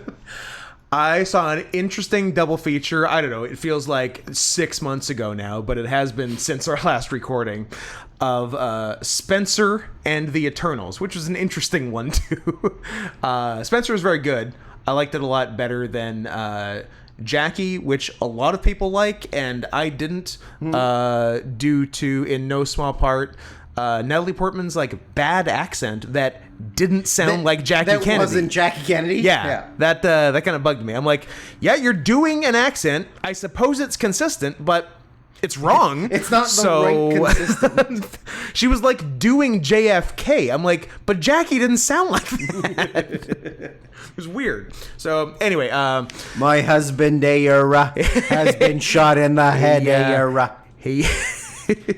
Fidel Castro dressed up as Marilyn Monroe and gave him a case of the clap so bad his head blew off. So yeah, it was good. I believe the working title was Bitch Princess Ruins Christmas. So that was fun. And then, okay, let's talk. Okay, Eternals. The lowest rated by both critics and fans Marvel movie of all time. Mm-hmm. Rightfully so. But let me say this about Eternals. I hope Eternals is the most diverse movie of all time. Because so we can stop. So we can kill. We have clearly gone too far. Right. And it's time for the I believe we have hit one full swing of the pendulum. And it's time to come back. It's time to rein it back in a bit. So let's say you're, for all intents and purposes, God. How about intensive purposes? For all intensive purposes. Those purposes are very intensive. Let's say you're essentially God. Okay. And you're making all-powerful robot people to protect planets so the planets can develop enough population to give the energy for a new god to be born from the core of the planet. Yes. You're with me so far? I'm with you. Awesome. I haven't seen the movie, but I did watch on the honest trailers for it, so I got the gist. Yeah. So let's say you're making these essentially all-powerful protectors. One, would you give each one power, or would you give each all the powers? Also, would you make one deaf, one a child, and one a fat gay black guy? The answer is yes, Drew. And if you say no, you're racist and gay And homophobic. gay and homophobic and racist and black. Now, I'm to believe that they have been told that they are not allowed to interfere in humanity's business. Yeah, because the question pretty quickly came up of why didn't you help with the whole Thanos thing? If you want the population to be massive, Shouldn't you do something shouldn't to you stop the guy? population from getting cut in half? Because then you're going backwards 50%. Yes, which they literally said they weren't allowed to interfere in anything that wasn't this one other thing, so they didn't. But then also the Thanos thing absolutely delayed the plan, which is their only reason for existing. Right. So it's a little counterintuitive.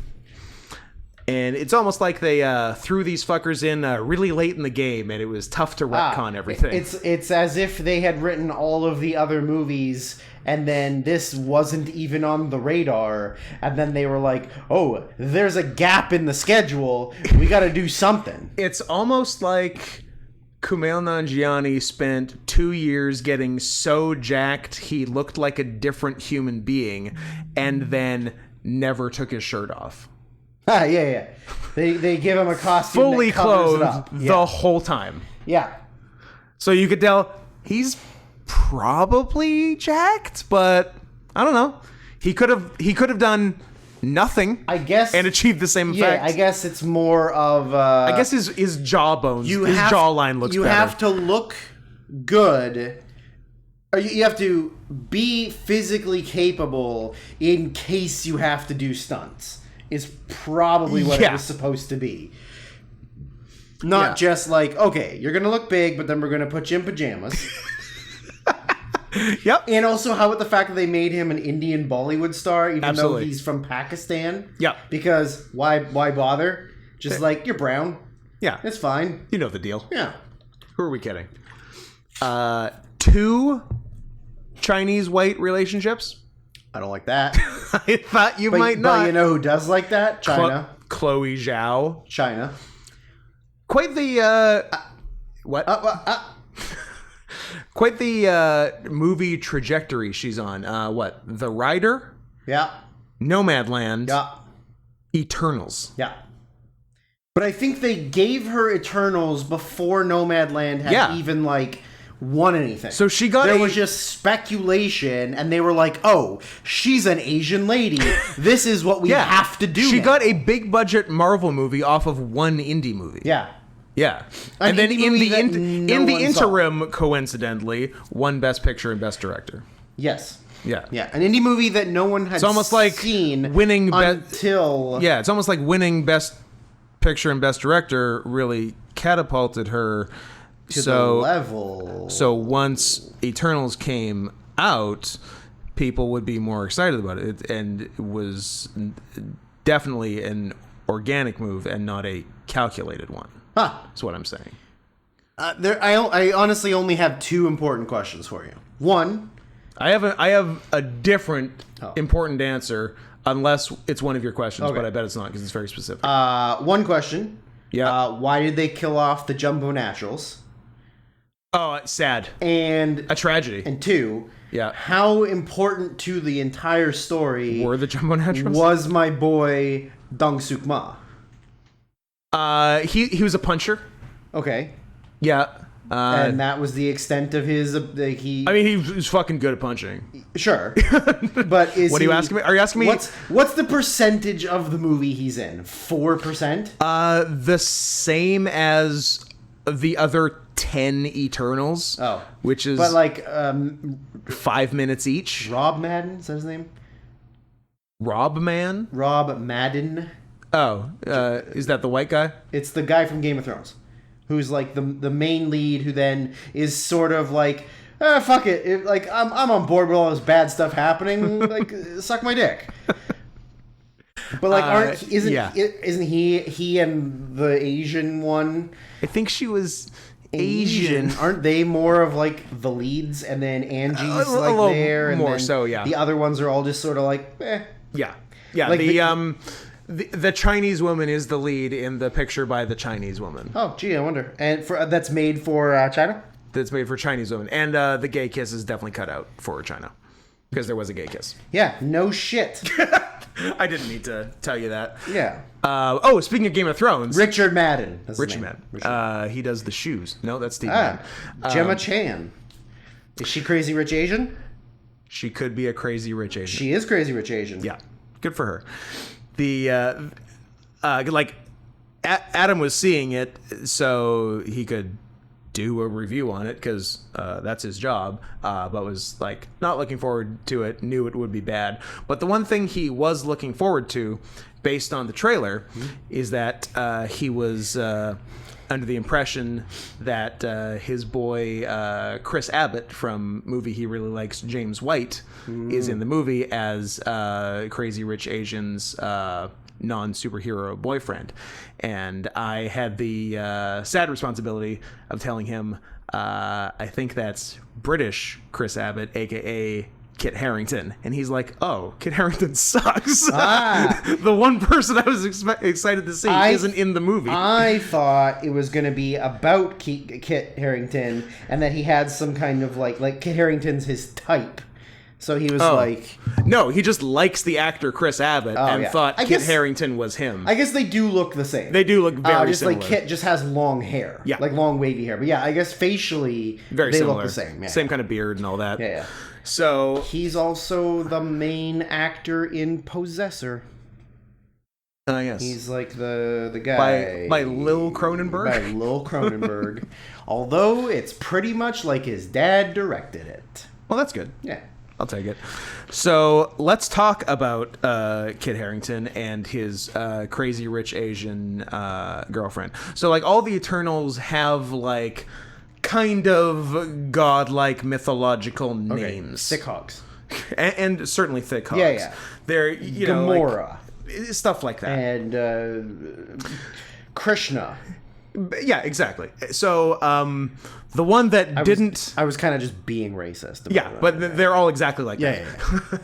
Yeah. The one that kind of didn't work was Angelina Jolie, who is... Gilgamesh. They're literally Dong Suk Ma is Gilgamesh. Yeah, Gilgamesh. But Angelina Jolie is the Greek goddess of war. Athena. What? Not Athena. Athena. And also not Ares, who is the god of war. Yeah. Athena. Okay.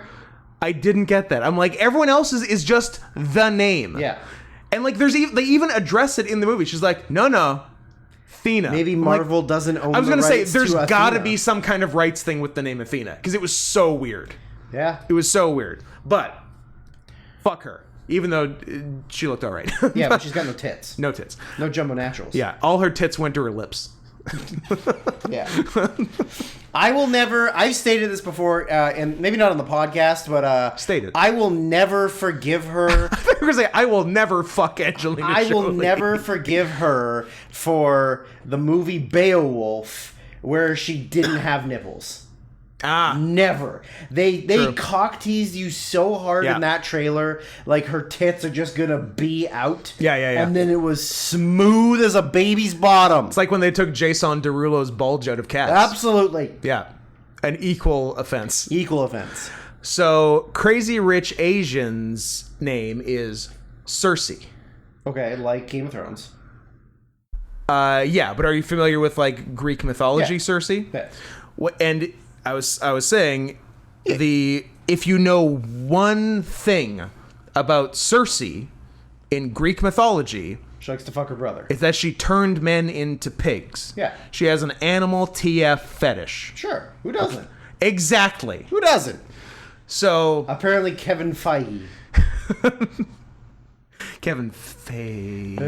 Rhymes with Feige. So, where are you going? I'm going to the bathroom. Keep talking. Well, this is a conversation. I'm listening. They can't hear you. Okay. So, Cersei. Her power in Eternals is she does have TF powers. Don't get me wrong, or maybe do get me wrong, because her powers are that she can turn like anything non-organic into other things non-organic. She can turn like rocks into sand. And like she's basically like an Avatar, The Last Airbender type. It's more about the elements and land, rock, water, bullshit, all that. There's a very exciting scene where she surprises herself and turns one of the bad guys into a tree.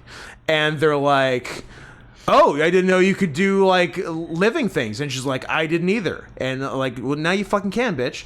And so her boyfriend, who once he learns, who is Kid Harry, who is a British Chris Abbott, yeah, who they've just been smashing for like a year, just regular, and then he finds out she's a super robot. Okay. He's like, oh, can you turn me into a giraffe? And she's like, no. And he's like, oh, it's too bad. I always wanted to turn into a giraffe. I'm like, look. Why? Look, British Chris. Odd choice, but in principle, I'm absolutely with you. Not giraffe, but... Scott, I hate this movie.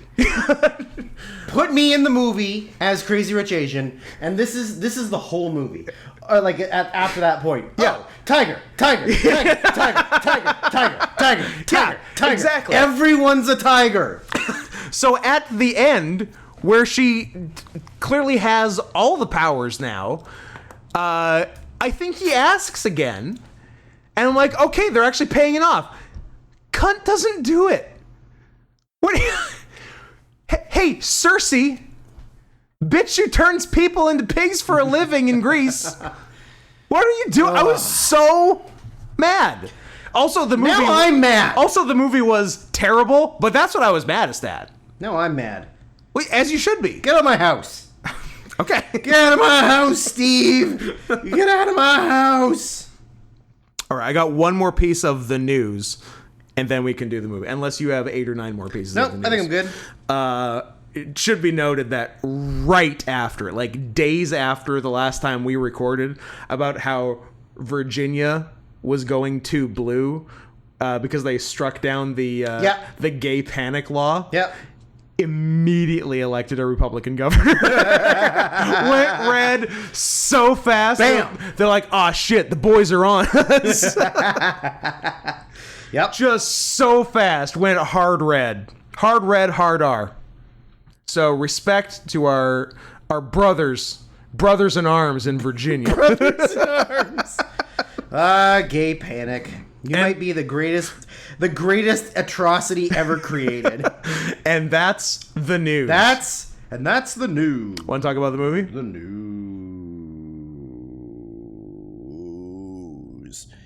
Oh, I like that line that it made. Ooh, that made a fun little waveform. Yeah. The movie. So this is, of course, the movie podcast. This is a movie podcast. Although it's the news first. It's mostly the news. News Let's first, be honest. Podcast second. America more first. America more first. Yeah, so 2014, our favorite year of watching movies that no one else has seen. Yep. Voted on by you. Voted on by you people. Y'all had the choice of because it was the choice of David Wayne joints. Yeah. So it was this, Stella Shorts, or Extremely Loud and Incredibly Close. Futile and Stupid Gesture. Yeah. I'm like, it's a long title, but what is it? There's also that long title about Jeffrey Dahmer, that Zac Efron Jeffrey Dahmer one. Yeah. Disgusting, Mean, and Ada Boy. Quick Thunder Flash Punch a Boy. I don't know. I'm not sure it's any of those, but Zac Efron. Disgusting, Vile, and Gay?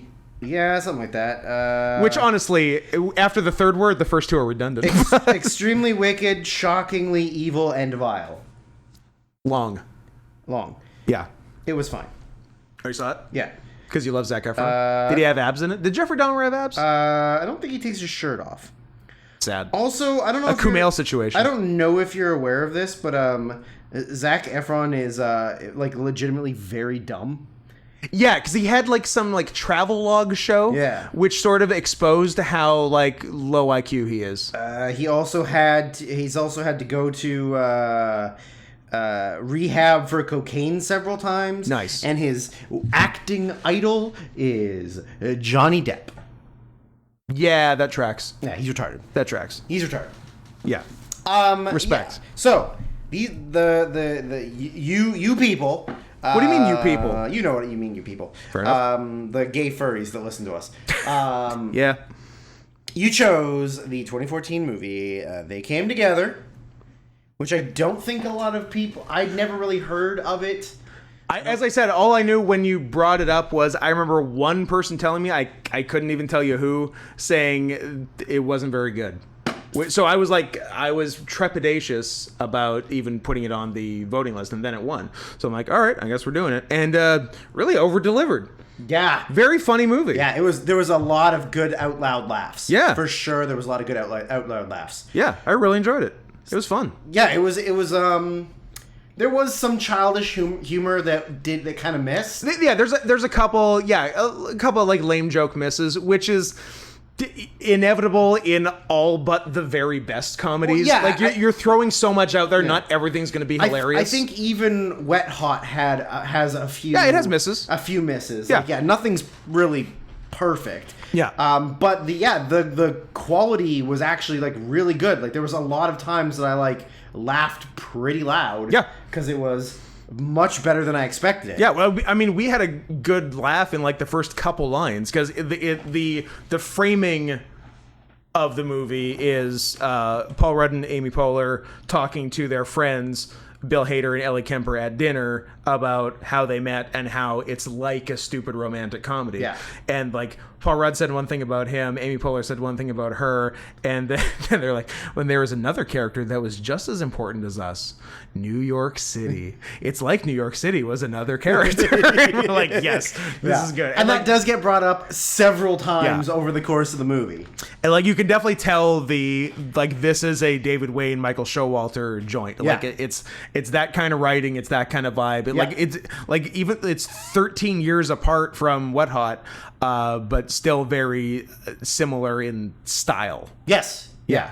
The sort of like like there's a lot of borderline absurdist. There's a lot of absurdist stuff. Yeah. But then there's also like Jason Mantzoukas falls out a window in the second they're scene. catching a football in the office, and he like just falls through the window, smashes through the window, and then he's hanging there by one hand while Paul gets distracted. by Michael Ian Black's character, who's not playing gay in this movie. Not playing gay, actually Shockingly. playing a poonhound. Absolutely. Who looks gay. Yes. Well, you can't that's change everything. You can't. But yeah, so there is a lot of absurdist comedy, but there's also a lot of like I don't know, mainstream, like down the center, like subtle comedy. Mm-hmm. Right? It's a very good mix of everything throughout the course. Yeah. Because there's like literally a part where he shows up at her place of business, and she goes, "No, what is he here? Why is he here? Like, I look terrible. I look like an old chimney sweep." And she's dressed. She's literally like dressed like an old chimney sweep, which I think is one of the misses. Yeah. But then she goes in the back, and she's doing sort of like the clothes montage, the closing, like changing outfits montage with her black best friend who has zero character. She is there to help her white friend. She's literally that, yeah. And but while they're in the back doing that, Paul Rudd builds up the courage to come inside to talk to her. Yeah. And then he's just sort of like, "Oh, I guess she's not here," and then So just he leaves. Yeah. like that kind of thing. Yeah, it has a good variety of like everything. Yeah. So yeah, the base. Yeah, and just like another good line, like, "I heard about your divorce. I'm sorry. Apology accepted." Apology accepted. One of the things that got me real hard at the beginning was, so the idea is that they're explaining how the two of them met, and they're like, "Oh, but like it's like a movie, but it's not a movie. It's our real life." And then they look Amy at the Poehler camera, just like straight down the barrel, just kind of like, "Huh? You hear me? You hear what I said?" But yeah, like, that's good. So they're showing like, so Paul Rudd, they're like, he was in a relationship with Colby Smulders, Yep. who he's in love with her, and she's just like not in love with him. Yeah. So they wake up in bed. He says, "I love you." She says, "I like, I love your enthusiasm," or something. Yeah. And I really respect your whatever. Yeah. And then she gets up out of bed naked, and the bed sheets are like over her boobs, and then she like lets go to stretch, and it just stays across her boobs. Yeah. Because they're obviously not going to show the nudity, which I thought was really funny. Yeah, that was nice. Because that's every romantic comedy. Yeah. So it's Paul Rudd's. He's with her. Amy Poehler has just gotten out of a relationship with someone who we don't see till the very end. And then it's she runs her own like small candy shop, which I believe all the candy is free, where all the money goes to charity. Yeah. But then she just gives all of the candy away. Yeah. Like a kid comes in and she goes, "Oh, that's $10,000." And she goes, kidding. "I'm just kidding. It's all free." But then there's signs on the window and at the front counter that just say like all the money goes to charity. Yeah. But they're taking in they're $0. not getting any money. So and then Paul Rudd works for like a big corporate. He works for Big Candy. Basically. Who are run by the president of the company is Christopher Maloney. Yeah. With the absolute greatest wig on. So he with the wig, he still has a bad hairline. Yeah, he has an awful like widow's peak hairline. It's still too much hair for Christopher Maloney. Yeah. Like, it's too far forward still. He looks amazing. It's great. Also jacked and wearing like suspenders and business suits. Yeah. And then Paul Rudd's like best friend, as we said, was Jason Mantzoukas. Yeah. And so the idea is that Mantzoukas doesn't get to do a lot besides the window fall. And he's not He's really... kind of a straight man. Yeah, he's not really Mantzoukas-like. He's not yelling. He's not doing absurd things. He's not Raffi from The Office. Yeah, for Jason Mantzoukas, it's very minimal screaming. Yeah. So the idea is that they want to like crush anyone else who's in the candy game. Yeah. So they decide that they're going to shut down Amy Poehler's business, and it ends up with Paul Rudd being in charge of getting her business shut down. Yeah.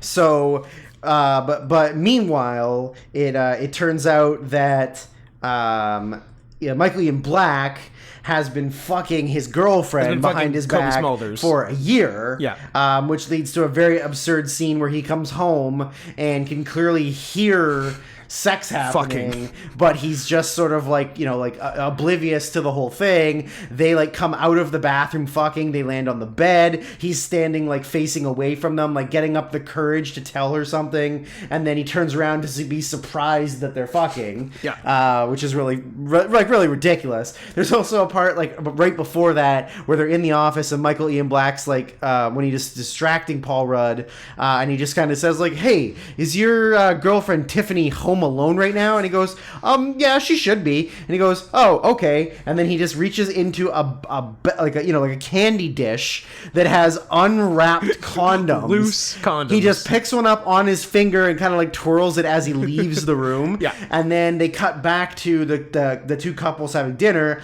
and Paul Rudd goes like, "Yeah, I know. In hindsight, like in hindsight, I should have seen but it. at the moment, it just looked like he was taking a condom out of the rubber dish, rubber bowl, and then leaving." Leaving to go see my girlfriend who's home alone. Yeah. Like, very stupid. Yeah. There was Paul Rudd playing basketball with his friends, each of whom represent one character trait. Yeah. Including my personal friend Ken Marino. Ken Marino with his gorgeous long hair. With gorgeous long hair. And I thought Jack McBrayer playing basketball was funny to me. But he wasn't really playing basketball. But he was there. He was on a basketball court. He was on a basketball court, and he was just sort of being poetic. Yeah, I like that. And then Ken Marino was just like, "Stop being a fag." Even with movie magic, they couldn't get Jack McBrayer to like dribble a basketball. No. It's not the best Jack McBrayer casting, though. That would be Fix-It Felix as the straight man who's in love with Jane Lynch, who is a macho straight woman. Yes, that and is they have funny. a non-gay love relationship. A gay the most butch gay woman. A gay on gay opposite sex relationship. And the most effeminate gay man. Yeah. And they're like, "You two are fucking." You're in love. Yeah. I like that. So, so like the how they sort of meet each other is that they both get invited. So Mantzoukas is inviting Paul Rudd, and Mantzoukas' wife is inviting Amy Poehler with the hopes of setting them up at a Halloween party. Yeah. But neither one of them wants to go, and I think like Paul Rudd's explanation is like, "What am I going to do? I'm going to go dressed as Benjamin Franklin. Somebody's going to say, 'Oh, cool, what are you?' And he's like, 'Oh, I'm Benjamin Franklin.' And they go, 'Cool.' And then I'm just back to being myself." Also, he finds Halloween scary. Oh, yeah. Ghosts I can deal with. Ghouls and goblins, not so much. Yeah. And then he tells a story about how last Halloween he was held down by 30 trick-or-treaters. He says, "A bunch of ghouls and goblins got me last year, like a bunch, like 30. And then they held me down and they asked me if I wanted dick or teat. You know, like it's a play on trick or treat, but it was their dicks or their teats. And I had to choose. And they had to choose between their dicks or their teats, and then they would put them in my mouth." And he's like, Mantzoukas is like, "Yeah, I know. It was." But you got to work through that. It was all over the news. Yeah, we know. But yeah, so they're gonna bring them to the Halloween party, and neither one of them wants to go. Yeah. But then they both just sort of decide like, "Whoa, what am I gonna do? Sit at home and do nothing?" Like, no, I'll go. Also, Amy Poehler's best friend is her dog, who has like a golden lab, and they're like, I'm like, oh, really? A white woman whose best friend is their dog. Interesting. Really bucking trends there. So then they show both of them like carrying brown paper bags of like food. Yeah. While they're walking to the party. P.S. They're both dressed as Ben Franklin. They're both dressed as Ben Franklin. They run into each other and drop the bags, and he spills his bobbing apples, and she spills her Halloween tomatoes. Yeah. And then they proceed to go like, "Well, I'm going to a party, and I'm meeting this like amazing woman." And then she says, "Yeah, well, I'm going to this party, and my friends are setting up with this amazing man." Well, goodbye. I'm going this way. I'm going this way. Well, I'm also going this way too. And they're like, "Oh, fine." Then we're on the same street. Yeah, God. Meanwhile, they leave all of the food spilled all over the ground. Yeah, they don't pick it up. They don't pick it up. And then they go like they walk to the same building. They're like, "Oh, great! Our parties are in both the in the same building. building. Well, I can't wait to get off on a different floor than you." And they get in the elevator, and then they go, our parties are on the same floor. Oh my God. Like God! And then they like walk down the hallway, Knock on the same door, and realize they're going to the same party. Yeah. So then they're like arguing, and they hate each other. They get inside, and they like say hello to the Manzukis' wife, and then they take their Ben Franklin bald caps off, and they're both like, "Whoa, you are gorgeous." Yeah. And then they're like, "Oh no, like now I like this person, even though I hated them as Ben Franklin." Yeah, so now they're kind of love-hate. Yeah. And then a couple days later, they run into each other at a bookstore. At a bookstore. Where Paul Rudd has maybe the sickest burn on any human in the history of cinema, where he says to her, like, "What are you doing here?" She's like, "I'm a regular here." And he says, "Yeah, a regular beanbag." Absolutely scorched her. Yeah. Just bodied Finisher. They bond over their love of fiction. Do you like fiction? And then Amy Poehler says, "I didn't know anybody else liked fiction." And it's funny, like the joke is that fiction is so general, it's a dumb thing to bond over. Yeah. But we actually both said we actually don't like fiction. Yeah. We like only read nonfiction. I think the last probably like 10 books I read were nonfiction. I pretty much only read nonfiction by comedians. Yeah, I haven't read a fiction book since I was in high school and they forced me to read To Kill a Mockingbird. What was your last non-forced fiction? Follow. What was your Goosebumps? last? Nice. Probably. One of the TF ones, hopefully. Yeah, probably. Yeah. Goosebumps or Animorphs, or there used to be this series of books called the Night Owls, who were they were a hockey team who also solved mysteries. Yeah, they were. Yeah, they were like the Hardy Boys, but they played hockey. But hockey, the Hockey Boys. The Night Owls, is that what they were called? The Screech Owls. The Screech Owls. Yeah, that sounds like what something. they were I never read it, but called. that sounds like something. I definitely remember buying all the TF Goosebumps at school book fairs. Okay, yeah. Penguin Publishing. Nice. 2, 4, 6, 8, 10, 12, 14, 16, 20, 21 books. It's a lot of books. And I probably had all of them. Love it. But yeah, I think the last fiction book that I read by choice. In high school we had to do a book report, and I chose The Running Man because I knew I could just watch the movie and write the book. Yes. But write the report, but I couldn't find the movie anywhere. Oh, shit. So I had to read the book. So that was the last fiction book I read. The Running Man in 2002 or 3. Pretty good. Yeah. Imagine. And since then, biographies and historical stuff. Yeah. I can't wait for you to be a history dad. Yeah, I'll be a history dad. Get really into World War II. That is assuming I can have kids. Don't have kids. I'm really hoping I'm Also, shooting blanks. Don't have kids. It's hard to have kids when you only put it in the butt. It's true. Unless the elusive butt baby. Oh yeah, but that's a nightmare I don't need to have. Gotta keep porking butts till the end of the time. Butts.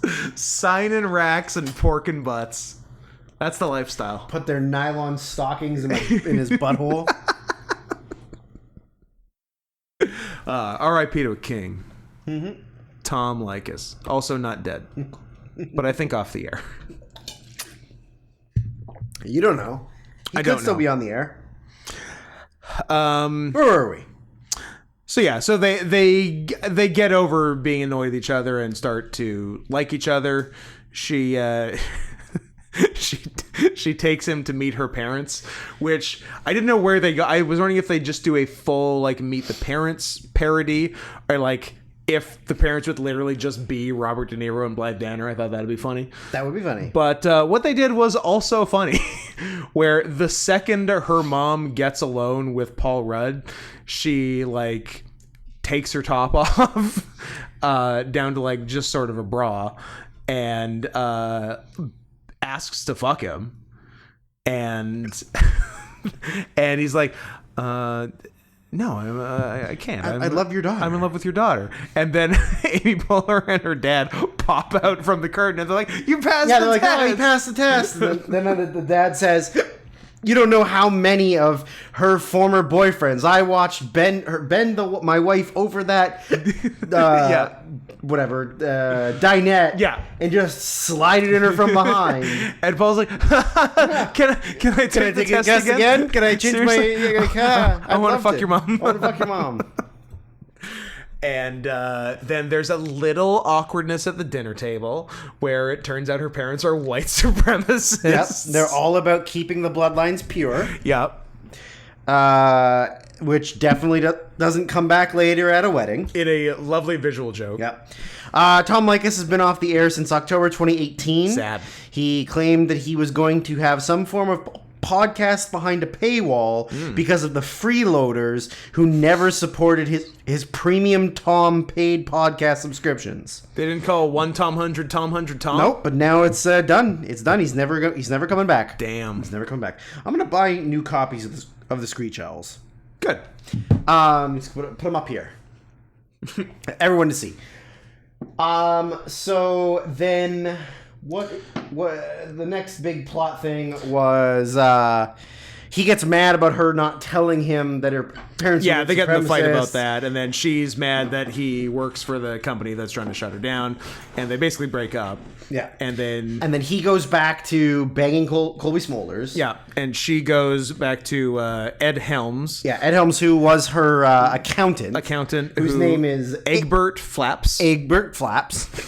Which there was a very funny scene when we first meet Ed Helms' character, where Amy Poehler says like, "Oh, like I'm sorry about your like." Oh, that was the apology accepted. Right? And then he says, she goes like, "Well, you know, I wanted kids and whatever, and like that's just not what she wanted." And then Amy Poehler goes, What did she want? And he goes, "I don't know. You'd have to ask my brother." And then it's sort of like long pause. And then she goes, "Is he here? Can I ask him?" He goes, "Oh yeah, hold on." Yeah, he's right there. And his brother is David Wayne, who's been in the background the whole time. And he goes, "Hey, do you have a second?" And he goes, "Hey, what did she want that Egbert couldn't offer?" And you're thinking like, "Oh, his dick." My dick. And he goes, like, "No, she had different career goals. She just wanted to travel and she wanted to explore her photojournalism and the a little marriage bit more." wasn't conducive to that. And they're like, "Oh, okay, thanks." And then he just goes back to the desk. Yeah. I thought that was very funny. It was very nice. That was a very funny twist. So they're in the two new, clearly wrong couples, and then they find themselves at 3 holiday parties in a row: Thanksgiving, Christmas, and New Year's Eve. Yep. This is probably the first one, the Thanksgiving one, where I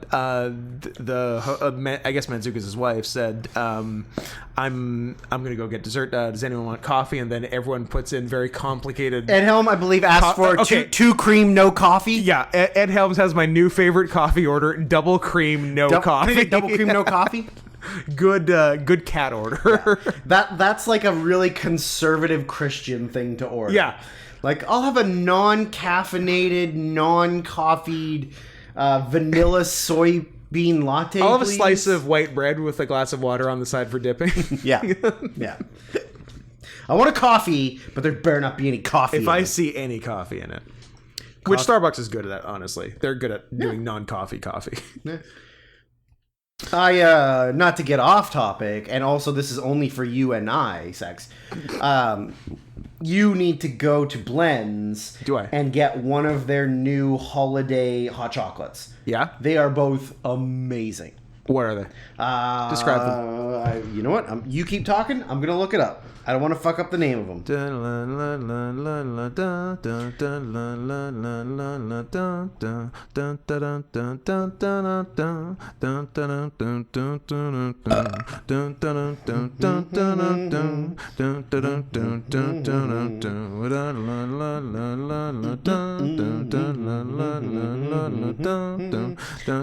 Limited edition hot chocolates made with original Colombian chocolate and crafted for you really taste. got a thing for Colombian, don't you? I didn't know it was Colombian until I literally opened this thing. Interesting. You got. There's a make your own. Ooh. You can get a tangerine tidings. Which No. which I know you won't like. Hazelnut nutcracker, strawberry festivus, and minty mistletoe. The hazelnut and the strawberry are both Are fucking incredible. nice pieces of business. Hazelnut nutcracker is it doesn't actually say the ingredients. It just has pictures of them. I assume it's mostly hazelnut and And chocolate. they are fucking delicious. Do they still do the options with like the different kinds of hot? Can you get like white hot chocolate? A white, a milk, or a dark. Yeah. Nice. And it's real chocolate. Yes. Yeah, they just put it in the cup. It's nice hot chocolate. It's delicious. Shout out to blends. Yeah, I could see white strawberry being good. Yeah. Yeah, and then you'd want to go milk or dark with the hazelnut or the mint. Yeah. You might go dark with the mint. I think dark with the mint. Strong flavors. I like a dark mint. Get in there. Yeah. Yeah. Shout out to Blends. Shout out to Blends. The official sponsor of the podcast. Is Blends a Canadian thing? I guess it must be. Right? Yes. I think it is. Maybe coming soon a real official sponsor of the podcast. What? Stay tuned. What? Anyway. But Blends is a Canadian thing. Actually, it kind of looks like it's a Vancouver? beast, like at least BC? yeah, I think it's like just a downtown Vancouver thing. Oh, well, there you go. Well, So come on down listeners. to downtown Vancouver. If you ever come visit us, Get yourself a fancy hot we're gonna chocolate. take you to a Blends. We will take you to the Blends.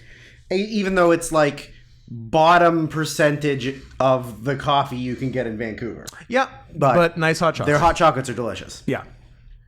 You know what? I'm gonna get a hot chocolate after this. Look at you. I don't have to be at a movie until 9:15. What country does your movie take place in? I believe it's Colombia spelt with a U. Whoa. You're going to get in so much trouble. It's like You're going to get domestic violence Yeah. to shit from that. it's like that episode of It's Always Sunny where Dee's Nuts. where she's really living off of the fear of dying. So Yeah. she goes to the Puerto Rican part of town and starts mocking all their fat asses and then asks them if they're from the Dominican Republic. It's literally that. Yeah. Saying Colombia with a U. Yeah. Is asking Puerto Ricans if they're Dominican. Yeah. So many absolutely. Latino-based crimes you can do. Yep. Latinx. Latexa. Yeah, Latinxa and Latinxo, so you know if they're girls or boys. Yeah. No, yeah, I feel like I'm going to get me one of them hot chocolates. You should. I support your lifestyle. For the most part. For the most part. What else happens? Back to the movie. So what ends up happening is at the the third holiday at party. the New Year's party, Ed Helms' character proposes marriage to Amy Poehler. And she says yes. She says yes, and then it cuts they back. cut back to the conversation at the dinner table in present day. Yeah. And Bill Hader and Ellie Kemper are like, why'd you say yes? She's like, I don't know, it's just one of those weird things. Can we drop it? Yeah, can we just move on, please? Yeah. Really funny. Really funny. That was nice. Yeah. So yeah, then Paul Rudd sort of like confronts Colby Smulders about like do you love me? And she sort of was, like really like, no answer. She's like, no I think answer. you're A-okay. I think you're A-okay. And then so like they break up. Yeah. And then Not before she reveals she was Judge Judy the whole time. she's been faking this whole time. And then he goes, your orgasms? She goes, no. And then pulls off her mask, and it's Judge Judy. And he goes, Judge Judy? And she goes, yeah, but those orgasms were like fantastic. Yeah. So, okay, weird. Then he's like, they're gonna. So they've done all the work deciding to close down Amy Poehler's business, and then he sort of has like a change of heart, and he busts into the office. Oh, and into, also like, it's sort of been mentioned throughout the movie that his dream, if he was to get out of the corporate world, was to open his own little coffee shop called Cup of Joel, because his name is Joel, and you've heard of Cup of Joe, so it's like that. It's like Cup of Joel. Yeah, really. Oh, yeah. Yeah. It's not like that gets explained as a gag. Yeah.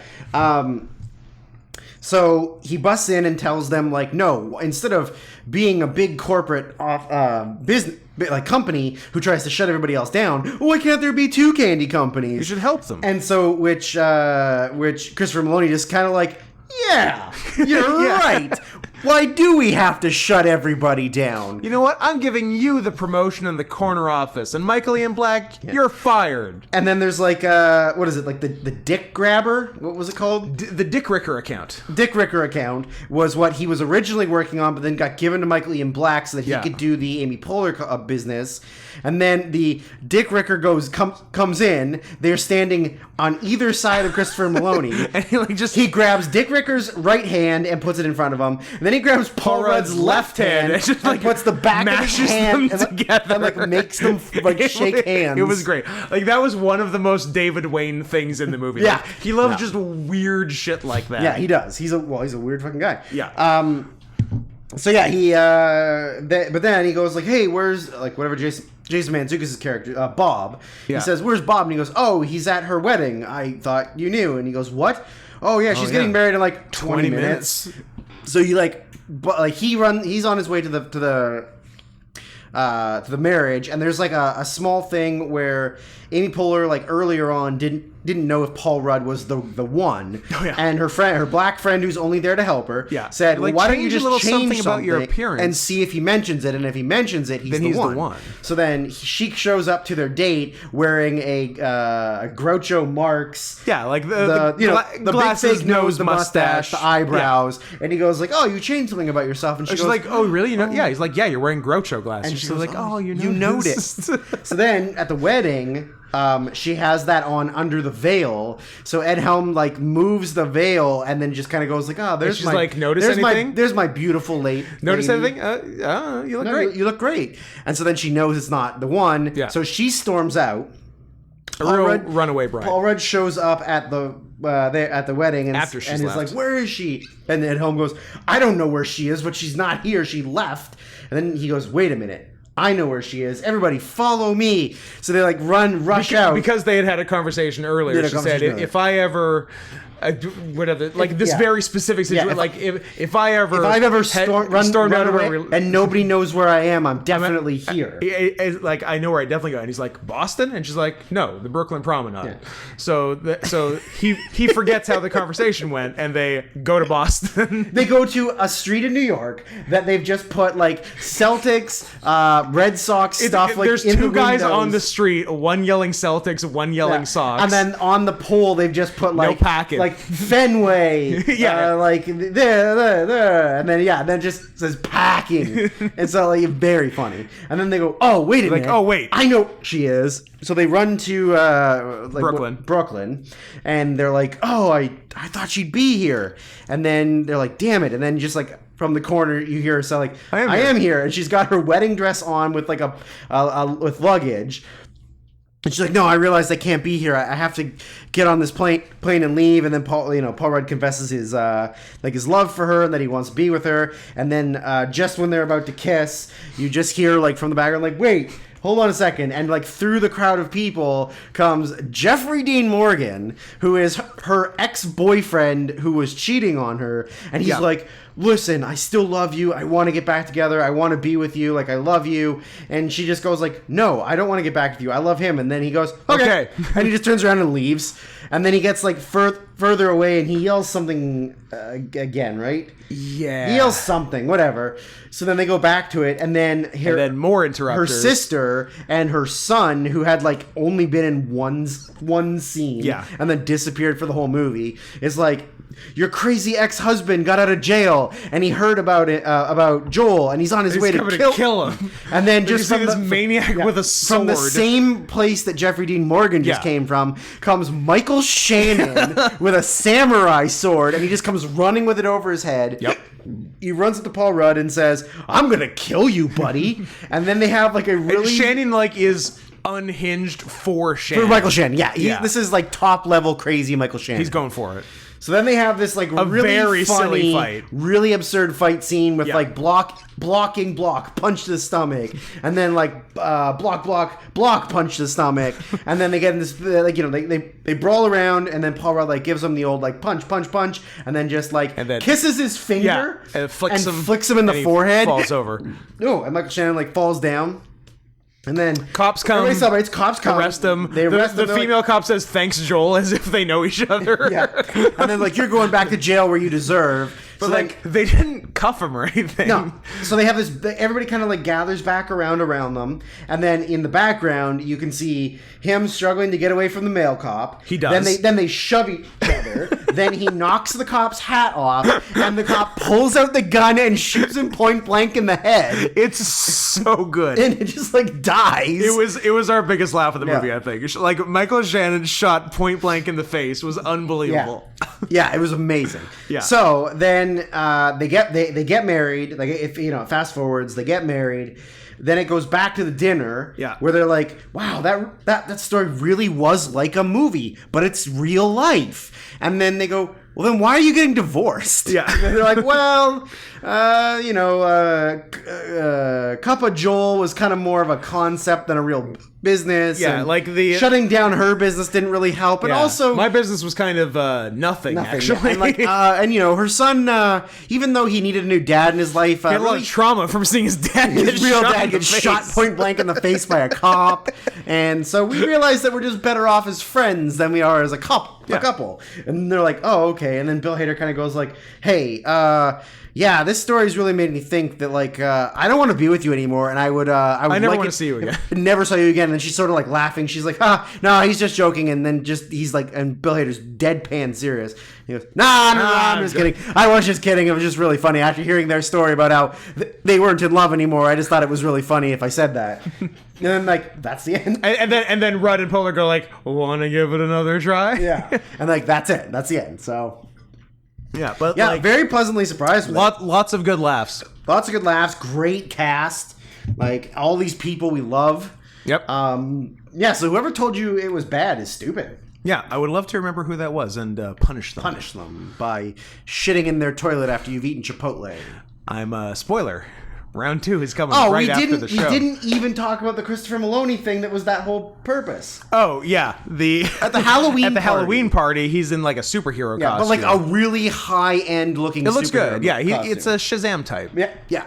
So they see him at the party and they go like, "Oh, hey, good to see you." And he goes, "Yeah, I'm not feeling very good. I think I ate something weird." Yeah. And then they're, "Where's the bathroom?" "Oh, it's just through the door to the right."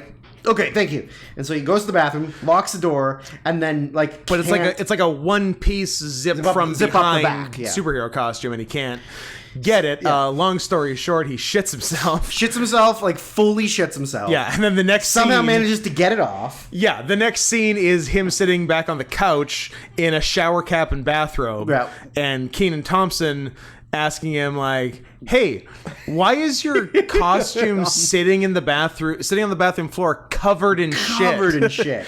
And he goes, I don't know. I went in there. The suit was really itching me. So I went in. I took it off. I changed to my guy having a shower costume. I left it on the floor, and somebody else must have come and shit on it. No, somebody must have come in, put it on, and shit themselves.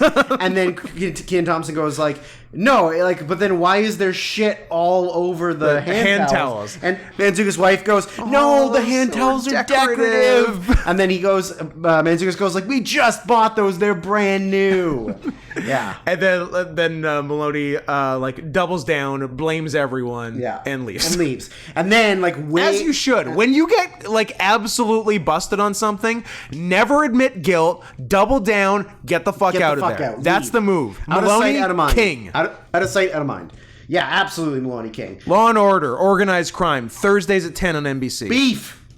Also beef. But that comes up later when like it's like some big speech that he's given at the table when Paul Rudd wants to like, when he's like, why do we have to be the big corporate company that shuts everyone down? And he gives this big long speech, and then they cut back to Bill Hader, and Bill Hader goes, that's the same guy that shit himself, right? Shit his Halloween costume. And then Paul Rudd goes, yeah. That's him. Yeah, that's him. Yeah, so I'm very pleasantly surprised by it. I did not expect that it would be as funny as it was. It was good fun. But I think David Wayne from now on, I will watch all your stuff. I was gonna say I haven't seen a bad David Wayne. Nope. I like his style. You do need to see Stella Shorts. Though. You need to see the Stella Shorts. Bring it to me next time. I'll bring you something. Put it on my tab. So.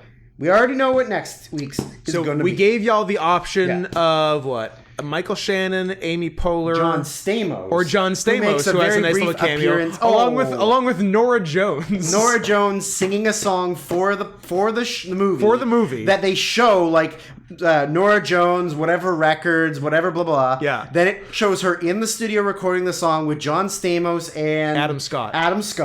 And then it shows Paul Rudd and Amy Poehler, and it says Paul Rudd, Amy Poehler, recording studio visit, and it shows them like as themselves visiting the song. Paul Rudd has a soul patch. He's a soul patch, yeah. So that was really stupid. But anyway, so we gave you Michael Shannon, John Stamos, or Amy Poehler. The winner, Amy Poehler. Amy Poehler. Is it because she has Pole in her name? She won the poll? Maybe. Or is it because Zach Orth had a pole up his ass in the French restaurant? Oh, there's so much that we're forgetting. Lots of fun little you things. know what? Watch the movie. You'll see some stuff that we missed, but enjoy it. It was good. It's good. So Amy Poehler's won. So this time we've decided that we're just going to pick the movie. Yeah, because the poll was for the actor this time, and so we picked the movie. Yeah. And I think we're going with a classic Amy Poehler movie, Southland Tales. Southland Tales, starring Rock the Dwayne Johnson. Yeah. And Sarah Michelle Gellar, and also Sean William Scott. Ooh.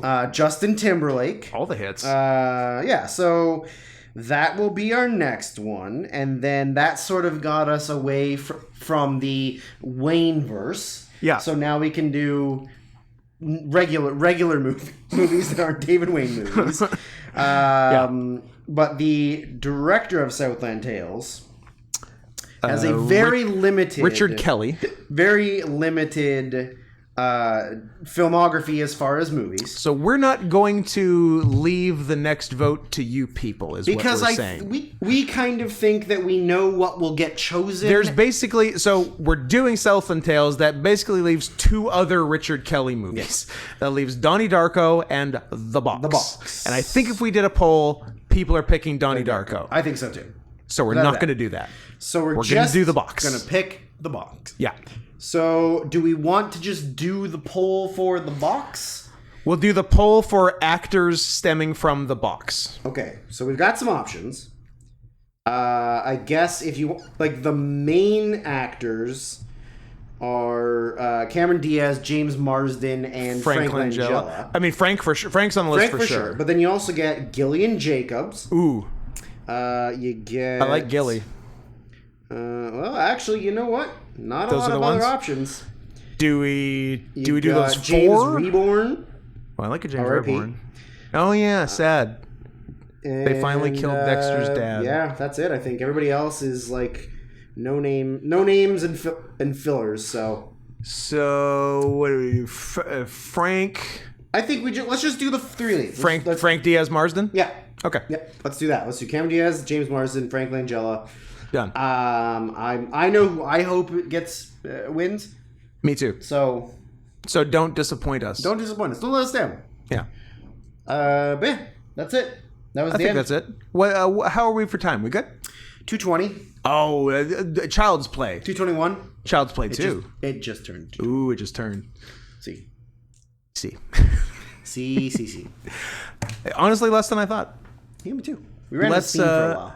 It's because it got dark. We thought it was. It got dark. We got sundowning. Yeah, we thought we were supposed to go to sleep. It's when you put your hand over a dog's eyes. Yeah. And they're like, oh, it's night. Or you put a cloth or a sheet over a bird cage. Yeah. Yeah. They're like, oh, time to sleep. Yeah. Oh. Yeah. So note to self. I guess. It's our first one since daylight savings time. That's what fucked us. That is true. It gets dark early. Really killed us. It doesn't stay white out later anymore. A white cake. I want some white cake. A delicious white cake.